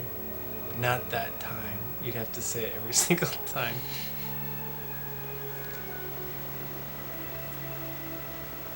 So, to add another layer of tension to the scene, it's like, we got Trent, and there's Hash flashing back, going, and his wife's dead, and I don't think I'm going to tell him. Morse. Like, There's Morse's beard Good darkened to have you back. to make it look thicker Looks like than you it guys need actually me. is there. yeah. Plus, I'd like some payback. I always liked Come to the the right fact that place. it was kind of raining here when we came back, That's Hodges over there. Or it was a miserable day. of but shooting everyone that. was miserable, and it was hard to get the shots. He's the one to find out where you were at. All I kept saying to them is, "Oh, one more time, one more take." And it Keep was working never. on it. one Well, more take. it's discouraging because not only is it raining, but they realize that they're at the bridge and they're going to have to walk all the way back still in the rain. So again, here's another scene I wasn't a part of. Really, halfway through the production, you took over the shoot. I just got tired of waiting to try to line up everybody's schedules, so I'm like, I need to just kind of. Well, it's I just- was thinking of myself more of a second unit director, guy that fills in the gaps. Well, it very much became just a Willard Brothers movie. I mean, it certainly isn't just my film, that's for sure. I mean, in my script, I did a script, and we then really didn't do that movie either. So I kind of laid the groundwork, and then everyone kind of jumped off of that. Remember, it was hard adding sweat to Scott's face. he dried it up so quickly. I think the light on him was drying up the sweat, so he kept having to add it. What was it? each Just take. water? Yeah, we didn't have any oil or with us or Oh. anything, so it was water. It was probably inconsistent. Right there, it looks like he might have been crying. Get here. Quick. Untie me. So now we get to kind of fill in. You're like, oh, I saw this guy earlier. He got shot in the head. What's going on here? If you can recognize him, I guess it is just the one shot. Yeah. I think people could put it together. Well, he just got done pulling up his mask here, and then right before he gets shot, he pulls up his mask. It kind of Yeah, just, that's good. You're on my side. I actually think Nate does a good job in this scene. Then Yeah. why the hell am I still Maybe not here? so much in the last scene, but Where's my does- rescue mission? well, and this scene really kind of starts kicking up. Like, what's going on with Lewis? I mean, in my script too, like, we weren't being given reinforcements, and something was going on behind the scenes with Lewis. Like, we just couldn't figure out what. Yeah, it was a major problem when in the writing process, trying to get everything to conclude together. I'm like, so what is Lewis? We had these sections of script that we had shot, and you're talking about something's going on. It's like trying to figure out, okay, so what's going on, you know? I Right. didn't know where to go with the story. Well, as it stands, Lewis is interested in this treasure that really doesn't exist, and I wouldn't go so far as him actually trying to get Trent captured. I don't know anything. What do I want to say? Like, I wouldn't say Lewis is partnered up with the troopers. I wouldn't say that. But I mean, he's got Sharp here on the trooper side trying to get information. I think Lewis also does think Trent knows something about the treasure. Just like how people thought Hash knew something about the treasure. Yeah. So Lewis is actually trying to get information out of his own men. So Lewis, across the board, does not trust his own men. I mean, he even sends Morris to kill Sharp. I mean, stuff's happening across the board. It's kind of crumbling through, or slipping through Lewis's fingers. This whole team.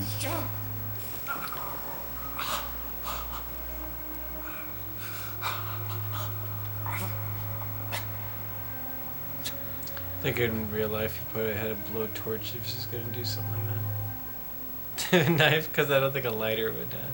No, It's nice. that's okay. It's dramatic. I do love this picture bit. I always kind of wonder, does he keep it? Does he get to have it? I remember to get the asphalt-looking ground, which was not in the apartment we shot this in. We just went out to, what is it?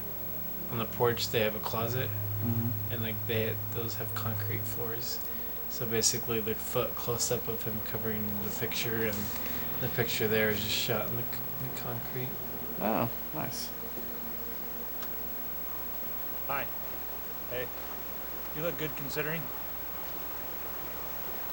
Sorry about the finger. That's no problem. It's an interesting frame shot. Can't say I like the color of it so much. It's really, well, it was the rainy day. Apologies. Thank you. I kind of like the silhouettes of that. Would have been better, maybe wider. But. Yeah. Well, and I realized later that I repeated this shot here, the trees, and then hated myself for it. I'm really glad we got this morning shot. It's like, hey, this is the day of. What morning shot? The sun coming up over the trees. It's Oh. I have no idea what I'm talking about. Do you not realize how the universe works? No. Oh, wait, when the sun's going down, that's nighttime? That's right. So here, Morris is thinking about... Morris is actually, that. Come to think of it, he's sitting on a rock right there. Yeah. He's sitting on the same exact rock that I'm sitting on when I say my monologue. Shortly thereafter. Oh, nice. Well, Morris is thinking about how he kind of screwed Trent over, and at this point he also knows that Trent's wife is not dead. Where's Ash? He's not coming.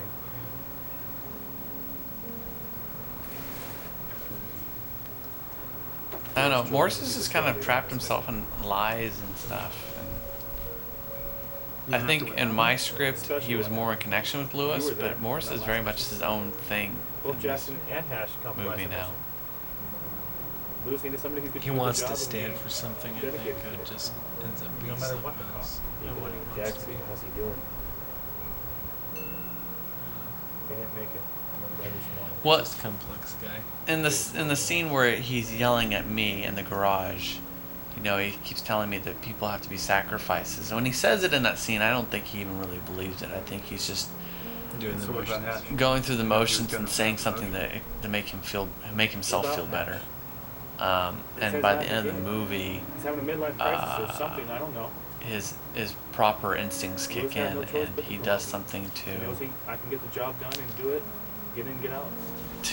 Who else are we taking? to be that sacrifice. You know, he steps up and just does it. I need the three of us And- to be involved in this one. Yeah, he kind of does it without even thinking about I it. was just gonna say he doesn't think about it, and that's kind of telling as well. That deep inside, I don't think he is a bad person. He's just gotten stuck in the wrong pattern. And them getting Trent out of the bunker kind of kickstarts him or kicks him off that pattern. You know I have more than myself to think about now. I mean, I do this for the money. We all do. Although he still is a dick to But mostly I do it for her. Trent. He is. Well, And he don't come back from this. just like real people. I mean, we sometimes want to All people, we know the costs of this. correct something, correct a friendship, and we don't know how to do it. We will often just screw it up. No. Yeah, I imagine that. I kind of put this in here I have your back. for a reason, because I don't know. I felt times where I felt like I should say sorry or something I feel bad about, but instead of doing the right thing and saying sorry and feeling bad about it, instead you go on the offensive, like, why should I be, you know? Right. And that's when he attacks Trent. Well, when he's off by himself, right here, he's deciding I need to go say sorry. Right here, see, it just clicked. I need to go say sorry. That's the right thing to do. But like most people, he goes over with the right intention, but his emotions will kickstart and overdrive. He doesn't got them in control. Yeah. So when Trent makes his line, those emotions pop up, and It's like Morris is already vulnerable as he's approaching him. Right. And before he even gets a word out, he's being attacked. Like, you're not Remember a good Rice? boss. What's going on there? Or Rice? whatever. well, yeah, he is attacked. Yeah. So he goes over there with good Not that you intentions, can but forget it's the guy. completely just falls Those- apart. People does a joke you laugh at, not with.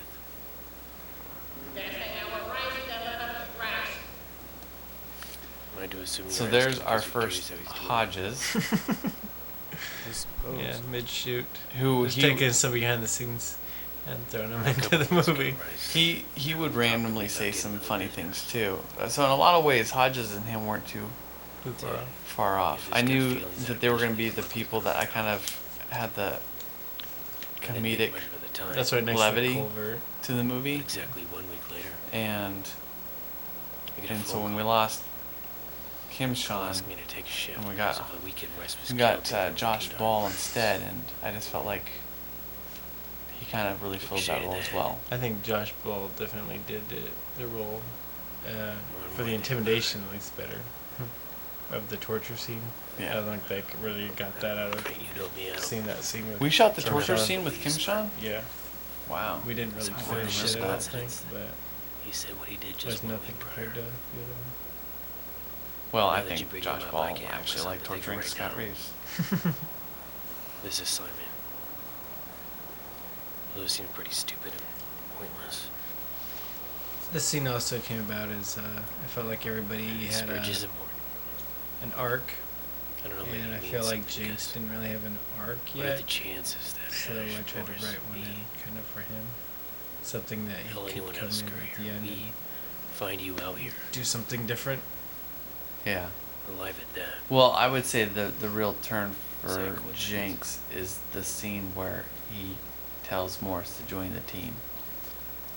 Yeah, I realized Because that at the there. beginning of the movie, We're about to face the largest army we've ever come to Jinx heads with. is Tell you the truth, saying Jake, like, you know, we scares kill me. people. He's not worried about the guy in the back of the pickup truck. It's a Hash is, but possibility Jinx is not, there is someone and he's not too worried about the pulling team. strings. And by the end of the movie, Jinx is more concerned about the team. Right, And what's that's happening why. here is Why did I murder he's trying to save Trent, so many? What am I gonna say? and he's trying to convince Trent, hey, dude, get out Yeah, before this money. all goes bad. You see, Jinx has already kind of got the goodness in him, but he doesn't want to see it in Sometimes I think- himself. Right. One morning, I mean, obviously he's Morning, got something there just because he's get up. talking to Trent.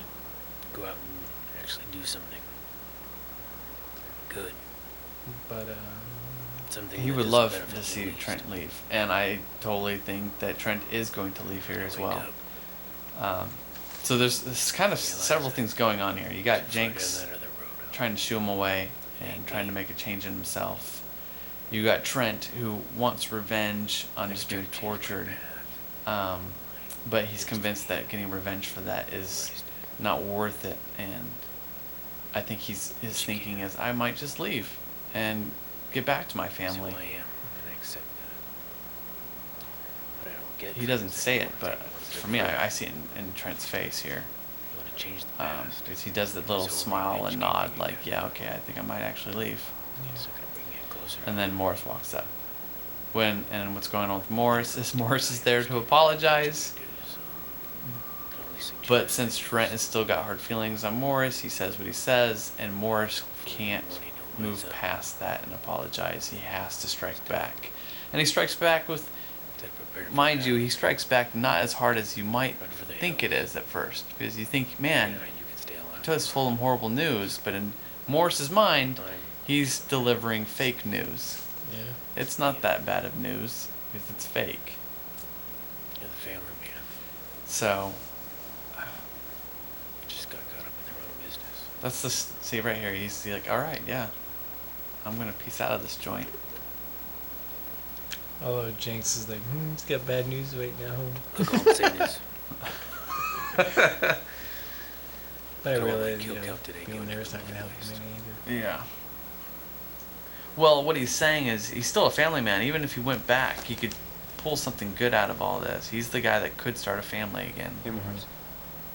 So I had a question for you. Morris, they would He's apologize, in the group now. That makes you follow him. and it's just not. He doesn't know. How'd that go down? Oh, now Trent said his hurtful thing, How'd what go down? and he's not going to be able to just leave it alone. How's that wife thing going for you? Wife You know, and thing. Wife thing. he just wants to see Trent squirm now. I mean, he knows it's not true. Jane for wife thing. In fact, he has a letter that he's already written saying it's not true. It's Where's Ash? it's like, screw it. If I can't get through this apology, then I'm just gonna hurt this guy. And definitely a complex character, and I love the character for it. I've got your car headlights off to the right there. What are they talking about? I don't know what it was, but I really wanted Trent to be searching for Hash. What Like white I thing? love the idea that he's going around with the light, and Hash is Something wrong with just. Jess. You Told me almost she get the was sense okay. that Hash has been standing there listening. Ash, what is going on? I actually thought about getting if I had to edit something together or I need to cuts know, away Ash. from something, You gotta tell to me. come to you. Did something off happen by to her? yourself, Mm-hmm. listening from a distance. Ash, what? Maybe now. Just It's alright. don't. Ash, I have to know. Something happened to Jess. Just tell me. This stuff is interesting to color correct because I did Just turn help this them. like with color, but everything else that's not the flashlight had to be color corrected to Moonlight. the moonlight. Yeah. So, I know for some people, I think this feels like it gets drawn out. It's like, why isn't Hash answering him? And again, this is one of those things where I felt like Hash is being tactical here. He's like, okay, you know what? If I give him this information, he's gonna get suicidal, and he waits till Jenks walks up behind Trent because he knows Jenks will do exactly that, prevent it from happening. So I do like that bit. Hash is trying to manage the situation and trusting Jenks to do what he needs to do. And It was so dead quiet in the theater at this moment. Like, I guess that's good. Were you nervous? I squirmed in my seat. Yeah, I was like, oh man, this is really, oh man, why are we doing this? The movie should be ending, and now we're bringing up that his wife's dead. Like, what a horrible, mean thing to do.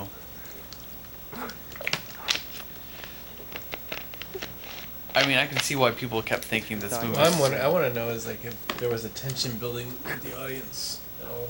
Right. Well, it just felt like we're leading to horrible things for these characters, when in fact, it was quite the opposite. We were not what we were trying to do. Yeah. But I hate how we pull strings on things, and then we go back and forth on items. Nothing's really what it seems. yeah, That seems like a cheat. I mean, it's good for what it is, but you know, I hate it when movies do that sometimes. It's like, why'd you tell me that if it didn't have any? But maybe there is other reasons that those things played out. So well, this bit now that he thinks his wife's dead, he's got the reason to stick around and fight. yeah. And if he didn't stick around and fight, maybe things would have been solved with Hash. I don't know. I'm not sure how that would have played out. So this is when the sun's going down and it's nighttime. I'm just kidding. The lens on the camera always did like an X. I don't know why.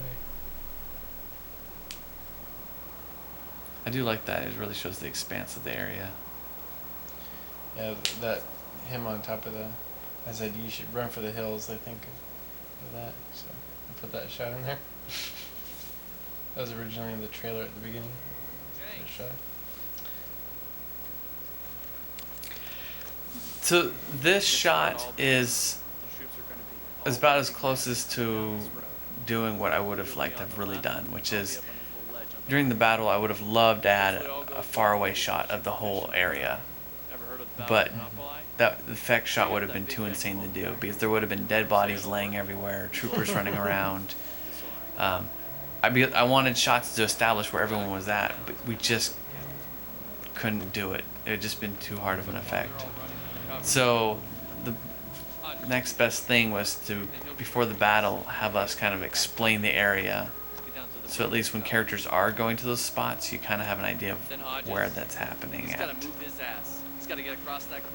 And of course, the shot got screwed up and couldn't be the one take like it should have been because there's stupid signposts on the bridge now that were not there when we shot the battle. Yeah. Because this was going to be one shot and just we couldn't have to do it. But I do like this bit here where it's like, all right, well, you say Morris is going to hang out there and do his job. Let's see if he'll actually do it.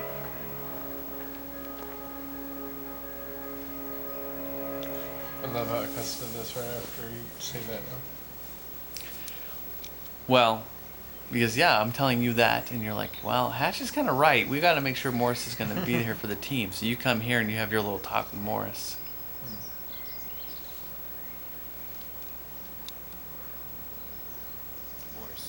Just him loading his clip. He just seems like an uneasy guy to talk to. Yeah. He's like the Joe Pesci. Yeah.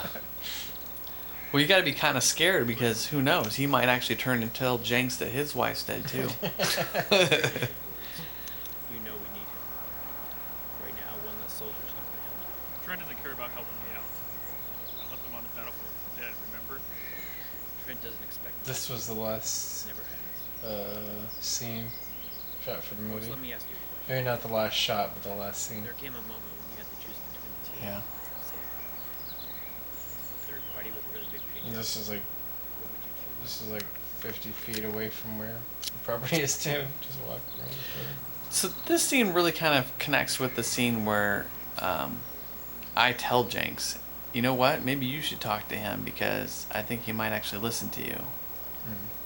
And here you're finally doing exactly what Hash asked you to do. I'm not that person. Team worse. He becomes that person. Work with you if they can't trust you. Let me Right. get this straight. You and Corned Beef have a little chit chat, a little talk, a little powwow behind my back. Because here, I think it clicks too with Jenks because Morris even says, I'll do what you do, Jenks. What do we get? 15, Which is 20, exactly what Hash Well, said we earlier got in the our movie. He's guy. like, well, he's kind of looking to you, Jenks. That's why I got promoted. So let's just stop pretending for one cotton picking second. Which is kind of, And it then this almost, is where Morris is like, oh, I see. You guys have been. Suddenly you're on his side. well, that's, Talking to Corby. yeah, it's frustrating for him because, He thought they were the buddies. yeah. Saying sorry to Trent. Well, not only that, but Saying sorry, I'll uh, show you Jenks was kind of his moral compass, Yeah. and Jenks had him going down this path, and he's comfortable going down that path of being a killer. And suddenly the person that you're following goes this way on the compass. Suddenly his moral compass is turned, and it like leaves him feeling extremely guilty and Alone. and alone. Yeah.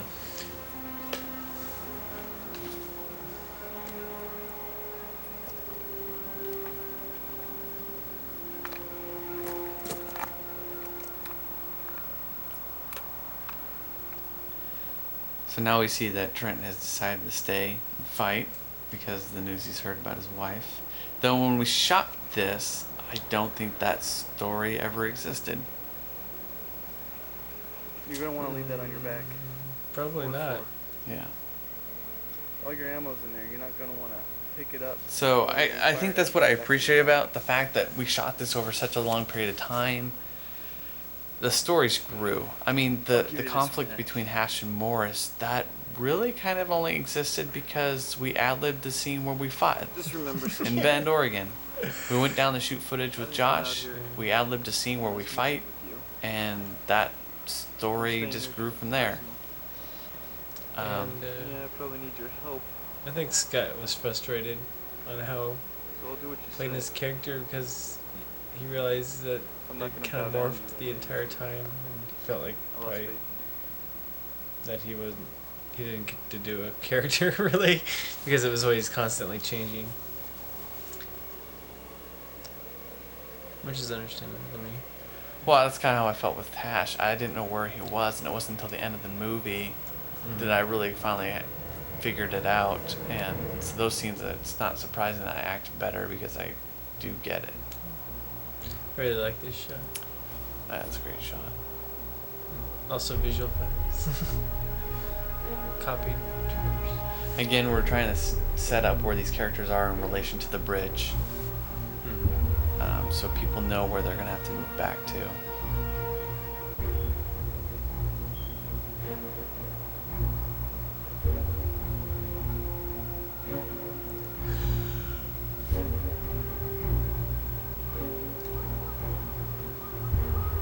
I imagine it was paid for Josh Ball to always be hiding that finger.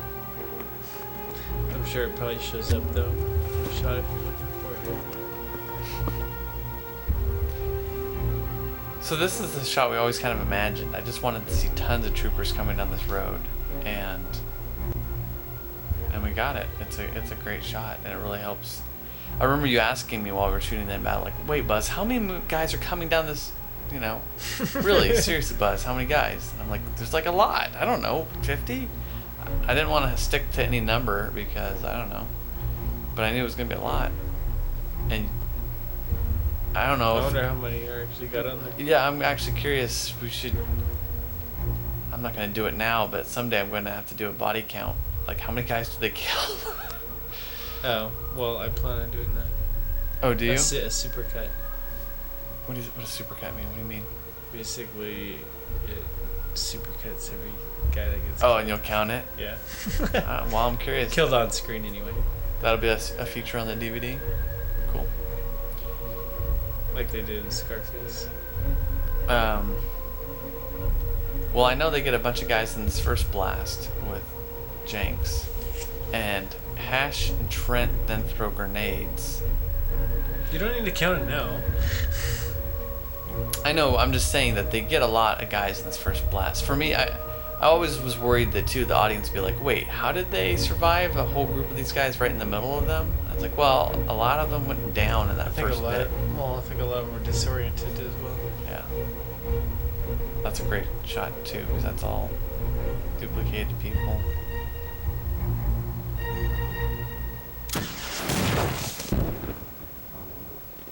I liked how I cut to Hodges there. I'm glad we got that shot.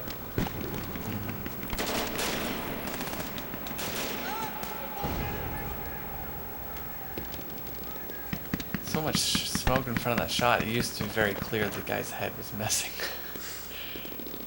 And then this. Yeah, some of this became kind of a gore-esque bit. I know in the original script too is this horrible, stupid stuff where Trent and Hash are like props each other because they've bombed people and stuff. It's like, oh my. Well, Trent tries to prop them and just like. Yeah. No, this. Yeah. But you know, that's a different movie. That was a different movie. Yeah, this is a totally different movie than what we originally were doing.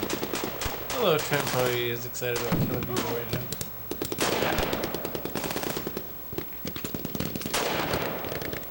We were trying to really show how much Trent and Hash constantly are covering each other. Whenever one's firing, the other one's like reloading. And whenever one's running for cover, the other one's firing and covering.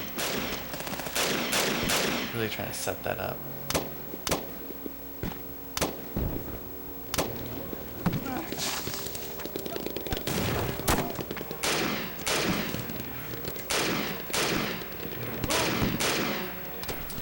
So I'm trying to think, there wasn't much thought process to designing these shots. It was just, let's get the shots done. You know what I mean? Well, we all kind of like,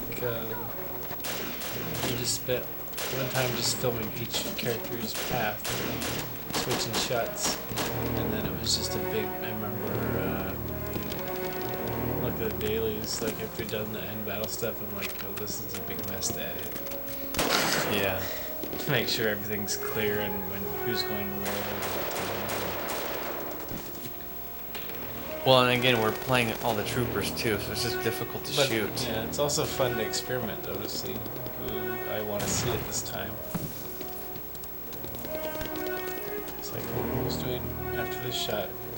One thing, some things have to match. Like this guy gets by me right there. So like, oh, Morse is probably gonna. I think he planned that. So I'm thinking, who was all down at the bridge helping us with this? This was, I mean, Josh Ball, I don't think ever played a trooper down there, did he? He might have done too. I know you played a lot. He did the ones in the water. Trent did a lot. The second wave. Oh, yeah. This is all you means. God. I know. This first part, I think. Our dad played a couple times as a trooper. But I think he shot that shot right there. I think Dad shot that. Well, you gave me that picture that shows him holding a camera for That's that not shot. that shot. It's not that shot. No, it's the one where I'm in front of the bridge.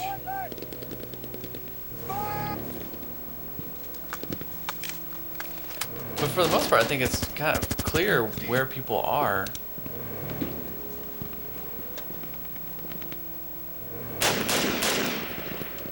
Oh, that's right. Yeah, this is you shooting yourself. Brutal fall. Ugh. Yeah, just let yourself go limp. Yeah, instead of trying to stop yourself. So what I was saying earlier is that this movie, it There's gets the shot Dad did. Hurry, take your position. So, the movie, we purposely wanted the movie to get so dark, though. I mean, for me, an ending that's happy is not as happy without the dark. I mean, you gotta have it go dark if you want it. Just like I've heard people say, like, a hero isn't that great of a hero unless the villain is a really good villain. Well, for me, like, you really better have some dark scenes if you want your ending scene to be bright. And it's that sense of, I wanted to build hope at the end of the movie. And people don't search for hope when things are all nice and rosy.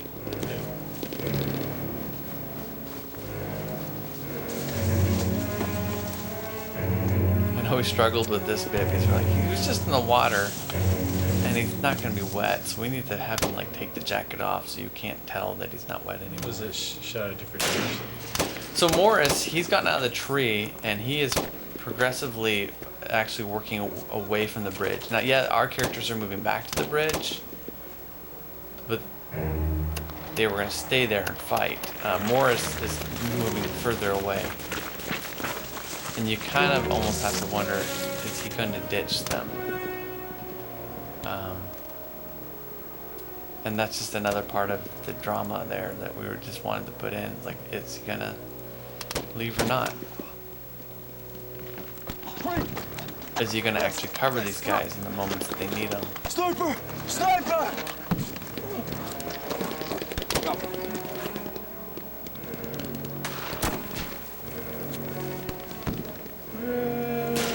Kind of pushing it here. We wanted to build some tension, have him get caught on one of those screw things there. Almost got it. And Dad was helping us with that rope too. yeah, that's right, because we're holding Scott there with a rope, and there's a race there for them. And yeah, my dad was holding the rope, hiding behind me on the bridge. I think he was laying down, and he had to like let go of the rope to let Trent drop. So we couldn't really get the backpack too well. Morris! Sniper! Yeah, that gag. We're just gonna get that gag to work like in a real way. Sniper! That's one of those things we just hope that digitally that it'll work later. We're like, I guess we'll just digitally take the rope out later. I don't know how that's gonna work. But I'd say, 19 times out of 20, we were able to do the effect that we were questioning. Yeah.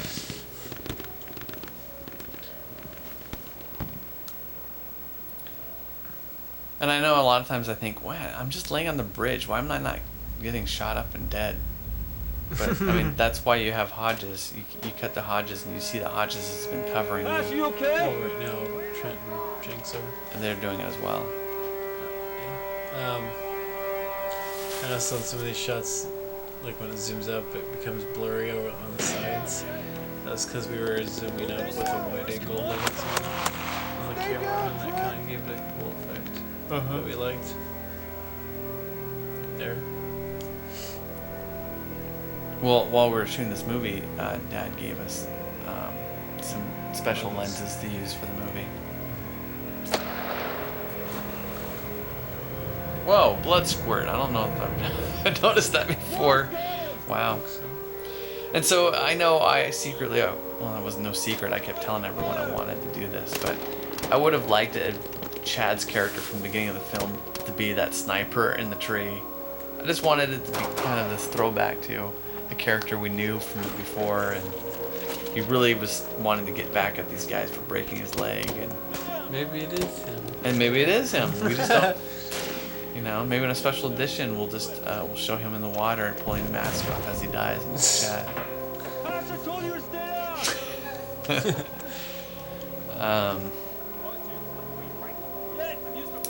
Yeah, there's that blurry effect.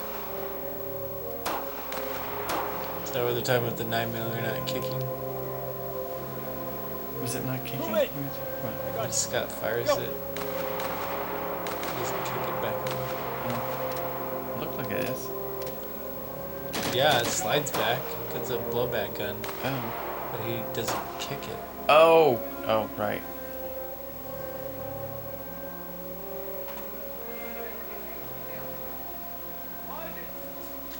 Should I come back on the bridge? All this seems kind of weird how it's shot because you don't know which direction you're looking. Yeah, sure it is, Ash. You're on this bridge, and I'm not. So I knew that throughout the battle I was going to want these guys progressively shedding.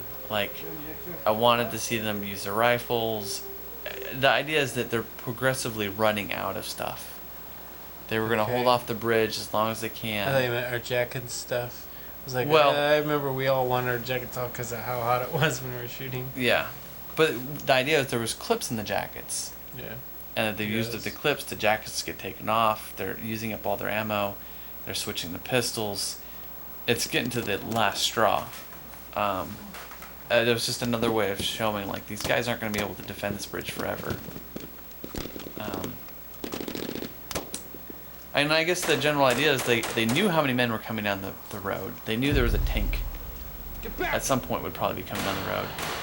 And they probably had a good shot at actually defending the bridge. But they just go through their ammo way faster than they would expect, and the tank gets there sooner than they They realize. could have like taken all the troopers' ammo. That's true too. Yeah, I was surprised we didn't do a bit where we didn't grab. Oh, we do. Morris grabs the shotgun from one of the troopers. But what they weren't expecting was the tank does get out of that hole they blew up, and it gets past it and We moves should on. have shown the scene in the night where the troopers are Digging, yeah. That's basically what happens. They weren't expecting that tank to come. And maybe it's because they didn't blow the culvert when they thought they were going to blow the culvert. I don't know. I think the C4 Jinx! probably tore Joe Wallace. Well, there was also another thought that there was another tank as well, but whatever it is, we got another tank there. And they were not expecting another tank there.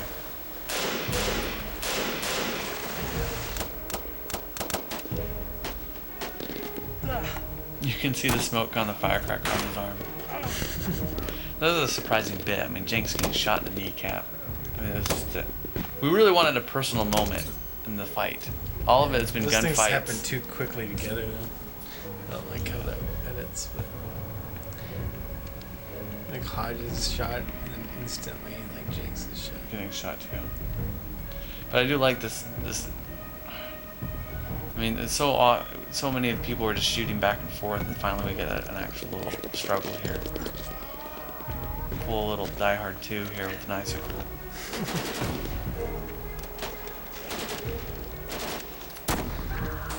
Until you pick up the guy's shotgun and go to work.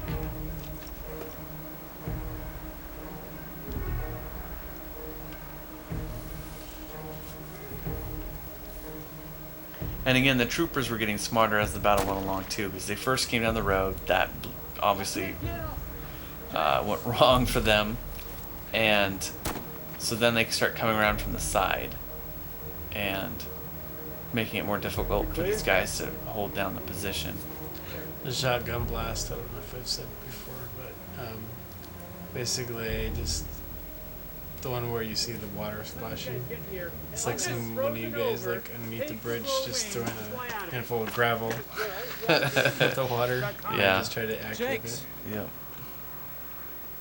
What are you looking at? I think we shot this maybe once, and it was just ad-libbed. Where's I'm not even sure what we were trying to accomplish. We just thought, well, let's just shoot this bit where... We need that those dialogue scenes to break up all the action. Yeah. And Hodges, he kind of really doesn't like Cash. Always yelling at him and don't touch me.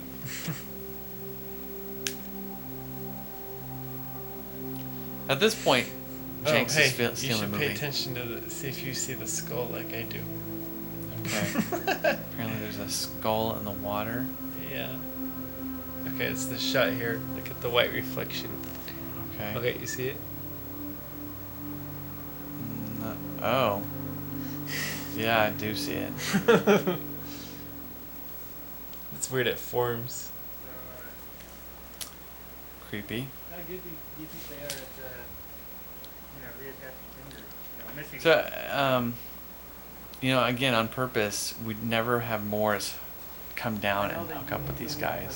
On the missing part. Like he just isolates himself, and Yeah. Hash and Hodges and... They don't even use walkies anymore. Now, I know Hodges... I never intended him to die. I would have actually liked him to have lived.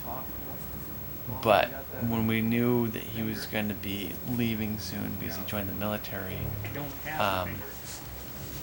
we knew we were going to have to kill him off. Because we couldn't deal with shooting stuff with him Well, I fleeing with think us. it's good that somebody died. And it was kind of fitting. It's frustrating for me because it's like, oh, they saved a guy, but then they lose him. But... So you're gonna say that everybody survives except for Morris? Morris. Well, really? That's realistic? How many people they just fought? No, not realistic, but I think in terms of what feels right. But I felt he should have died anyway. yeah, I was leading up to that. Is that watching the scene where he tortures that other guy, he kind of is asking for it. He doesn't. No redeeming factor, and he's not growing as a person at all throughout this movie, and so that's why it feels fine that he dies, and he doesn't care. He's asking for it. You really get the sense this guy went out there on a suicide mission. He just went out there and did not intend on coming back.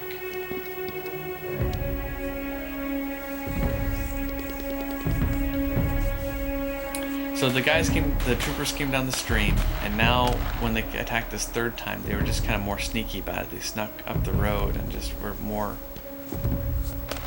kept behind cover, just a lot smarter about it. Remember you, me, and Scott all played that one trooper with his arm sleeve pulled up with a shotgun? Oh, really? Yeah, I remember we distinguished that one trooper would have his sleeve pulled up.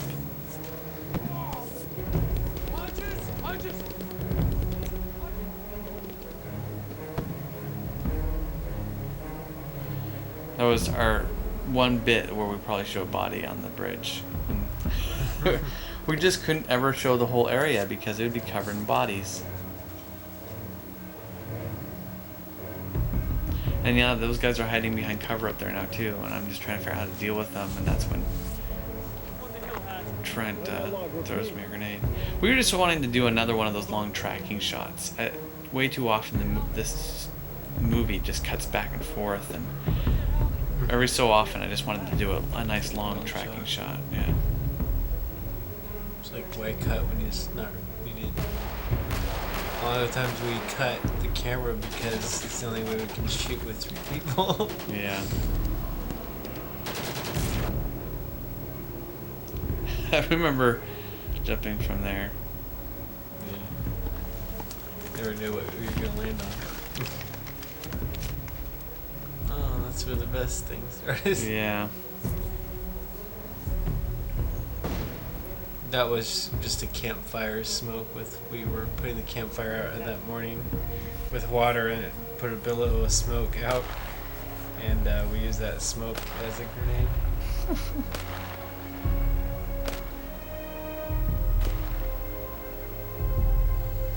I can't remember what made me put those little flashes in, but I liked it once I did it, so I can.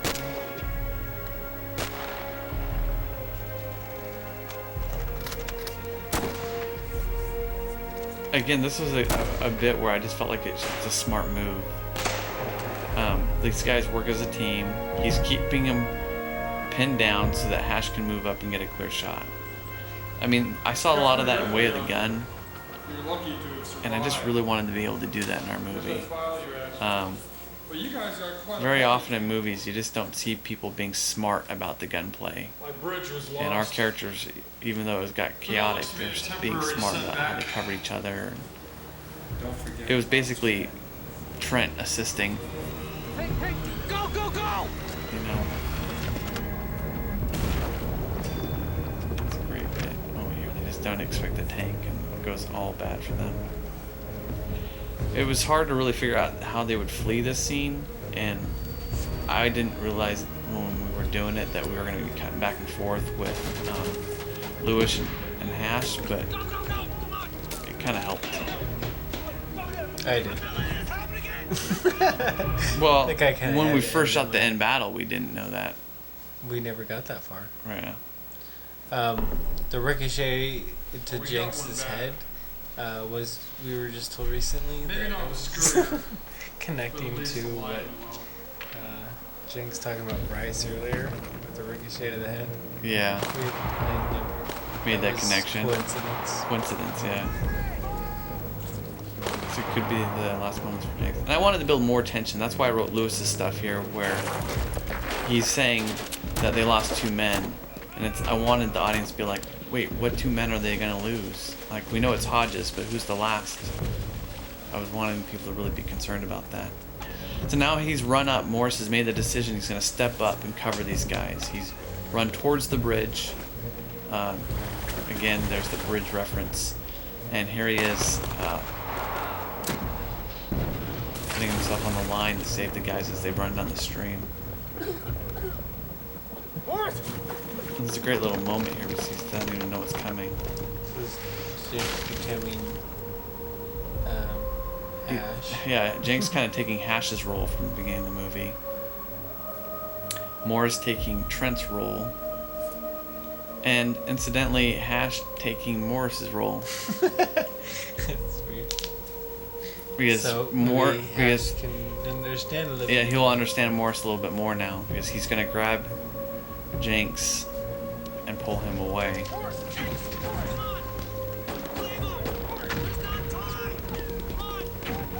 So, and all in the same moment, you kind of feel bad for Morris, actually. He's got the worst death ever. I remember us talking about that, yeah, just like a foot of water. I mean... Well, I think when we came up with that idea, he was strictly the bad guy. I think. Yeah. Well, and I know that when I originally wrote it, I thought, man, yeah, Hash really doesn't like this guy, and it kind of wants him to not make it. And Were you trying to get us killed? Secure bridge. Just a bridge. so then we find out that Hash is alive. He made it.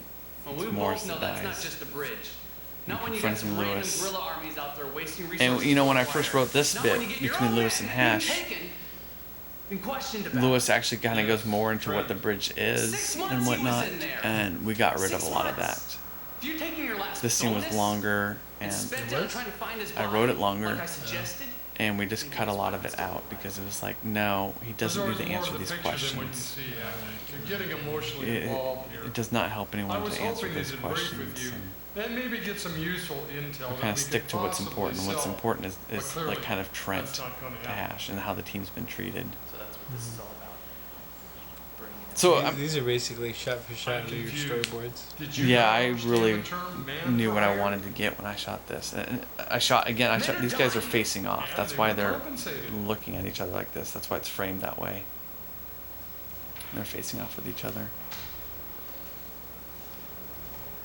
And it's fitting that Lewis is in such isolation that he sits in a big office space by himself. And that's our little bit. That's the last that we see of Trent and Hash together on the field. And Trent's just like, I am not happy with you, Hash. Like, there's just no satisfaction there. You're out of line, Hash. I asked the questions, not you. We're done here. You got But yeah, your this space check. is very You got isolating. I paid. really like it. Did you know? You're crossing the line here. You don't want to cross. And Lewis just seems like a very interesting character to me. He's just not letting Hash know much. Like, Lewis can take him down anytime he does want to, and he lets Hash kind of get away with pinning him against the wall. Hash, you're done. You don't understand the politics. Money is what keeps things flowing. You think you can come at me with your You're looking hypocrisy? old again. You're nothing, Hash. Wow, there's a lot of lines in my face I didn't know existed. You don't know who you're dealing Above my with or brow. what I'm capable of. You come back here That was a again, tricky shot and I'll be because assuming you want to make war. my You face was actually on understand? a chair. Yeah, because no So way you could get the camera. The camera underneath my face, and Tom was standing on a chair. So then we get Gibson. Hash has made that decision that he is going to actually go and contact his mom, like he asked him to. He's going to actually go to the home. That's why that's there. You know. I mean, throughout the whole movie, Hash has been really conflicted. I mean, he wants to be good, but he's cutting himself off from people, and he's been very wishy-washy. Now at the end, he's like, okay, I'm going to step up. I'm going to do what he asked me to do. Yeah, so he had burned that paper at the beginning, and that's why he needed the file, to find out where his mom lives.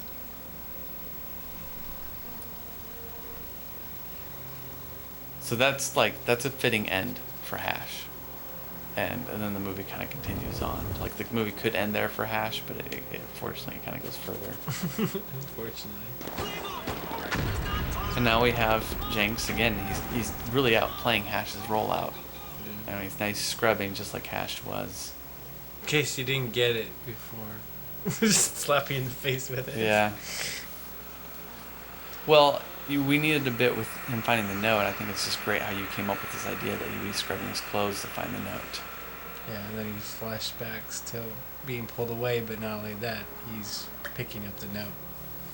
He's like, that'd be in the pocket. Because in the middle of the battle, I think it's kind of hard to tell that he grabbed paper from Morris. And it's kind of sad. I think about it, and I was like, what was Morris thinking? Like, was he actually reaching to his pocket and trying to hand him the paper? That's what I think about too. Yeah. And I think he was. I think Morris was trying to hand him that piece of paper, and Jenks got a hold of it. I'm writing this letter for two reasons.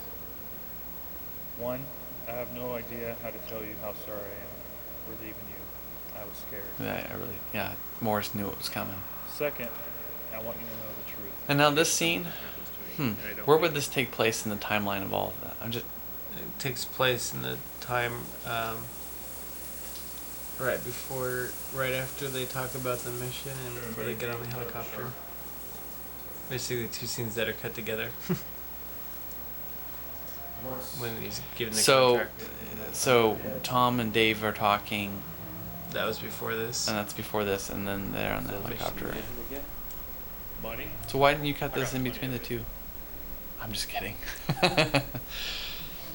So, and then again, this is one of those scenes where you are trying to patch up all the missing gaps in the movie. It's so horribly. I don't like it. But it needs to be there.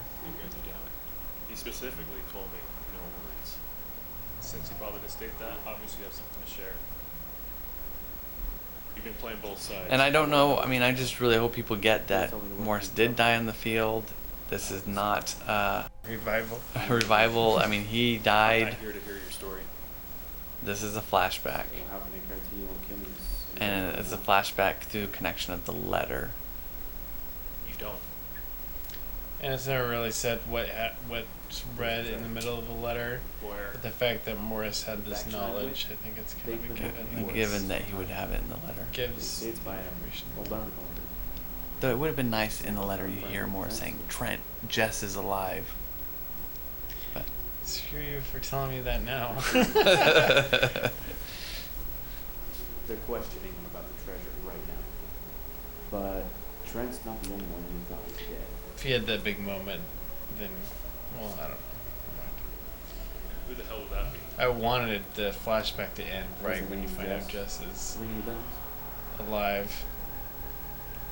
But there was still like stuff to left to explain, so I couldn't really do it that way.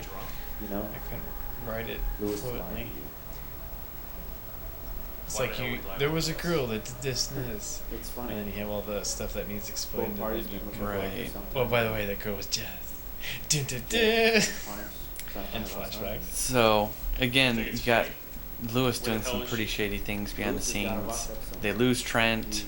Jess goes looking for Trent, and Lewis doesn't want her finding out some things, and kind of puts her in protective custody. Morris, here you kind of see his motives a little bit too, because he's like, So what's this I'm treasure? not interested in treasure, and then I changed my mind. he tells him that Trent is, is A alive, bridge. and then What is it made out of? Gold and lollipops? he's also, what's this treasure? And he's all, I thought you didn't want money. And Morris is like, I changed my mind. So he just wants to get out there. It's like he's curious about the money, but he also wants to go get Trent. Right. So how do I get my hands on it? Well, Lewis is the one that puts Morris on the team. Yeah. So I don't know. I imagine like maybe Lewis owed Morris a favor, or Morris blackmailed. I don't know. Whatever he did, he got himself on the team.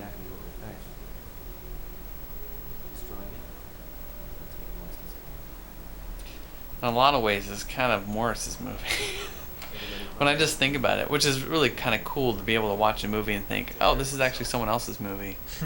If you really think about what Morris is thinking throughout the film, it makes for an interesting movie. In a very backhanded way, he's on a rescue mission for Trent.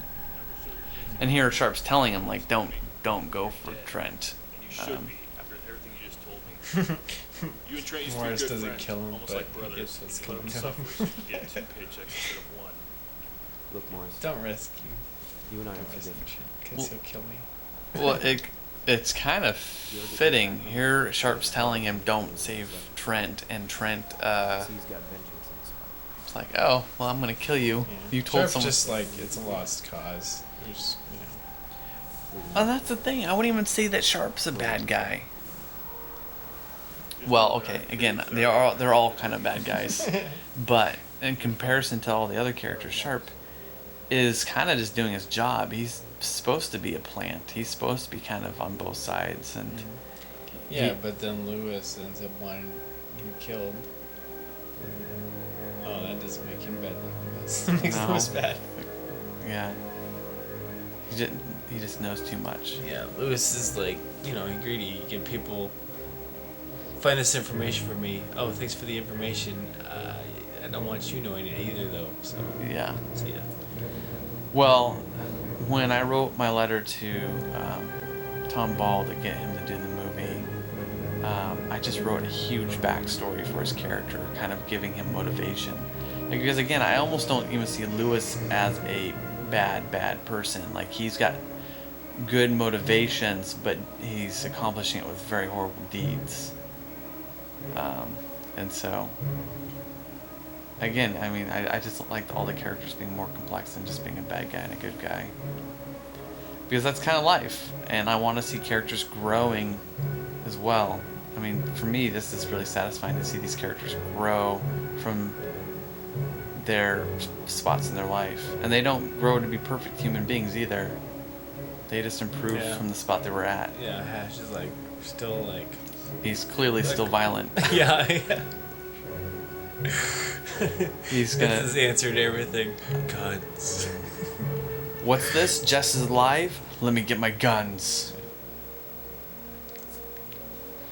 And I struggled with this scene before because I'm like, why is there a Tombstone? tombstone? I'm I like, was very Lewis. careful that you don't know the name of it because it could be for him or it could be for Jess. Oh. So I would thought originally it was the idea is that Lewis paid for a tomb, and I thought that's just getting ridiculous. Well, I thought because so too, but But then I thought, you know what? Trent has come back and he has put a tombstone. oh, maybe. That's anyway. Yeah. That's He's probably like, why isn't there to a make it tombstone? okay in my mind. But if it's Well, they didn't know where Jess was, and there was no one around to do it. Wait, that doesn't make sense. she has no family. I don't know. Let's just not think about it. Don't ruin the masterpiece. So I do like the fact that the last dialogue we heard was of Morris Sharp, and you're just moving through visuals. I mean, I wanted to get that emotional reaction, not from what people are saying, but what we're seeing between two people. That was another thing I was inspired by Lost. They would end a lot of the episodes with just visuals, and it was stronger than having to put words. Well, our last bit of Jenks, like, where's he gonna go? Like, there's just so much mystery with this character, but he's moving forward, and you got these guys. Me trying to carefully get a smile in there, so you just know that there's a bit of hope within how dark everything's been. And there's our bridge and our two characters, our two men. And so this is where it was like dead silent in the theater. And then there was like I was right there. People started clapping a little bit, and I'm like, "Oh, good, we got some clapping. That's all right." Yeah. So I don't know. Yeah, I think we've kind of wrapped up the movie pretty well in terms of where the characters were going and thinking. And didn't have much to say about the shots because, I'll be honest, I don't think we thought too much of a lot of the shots.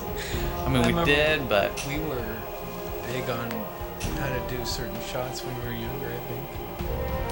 Well, we still like the experiment with certain shots throughout a scene. Yeah. Well, and but again, we're more focused on the scenes with Lewis, I know those were very planned out. But once we're out on the mission, it just didn't seem like it mattered as much. And it's hard to do with your people. Yeah.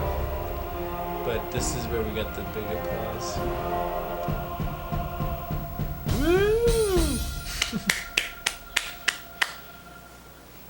Finally finished it.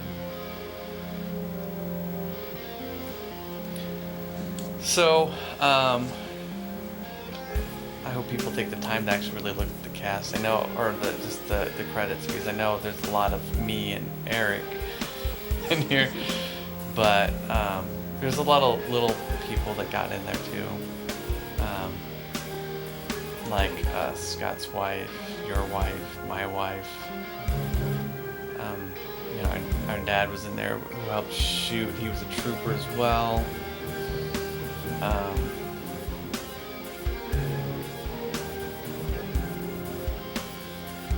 Like Claire helped us shoot some stuff. Yeah, it's just kind of funny to see what names do pop up that is different than what you usually see. Yeah. And amazing on the effects. You know, since the premiere, that's the big thing I've actually just heard about is people saying like, "Wow, the effects were amazing. This is, you know, it made it feel like an actual big movie." And that's all, well, mostly Eric. So, good job with that. Do you have anything to say before we end this commentary? Not really. I guess I've said all I needed to say. It was nice Nice to be done. And I knew that, I really wanted to dedicate this to my dad because he kept asking me, like, when are you boys going to finish this movie? And we did it. Peace out. Thanks for watching, you Yeah, guys. thanks for Thanks for your support.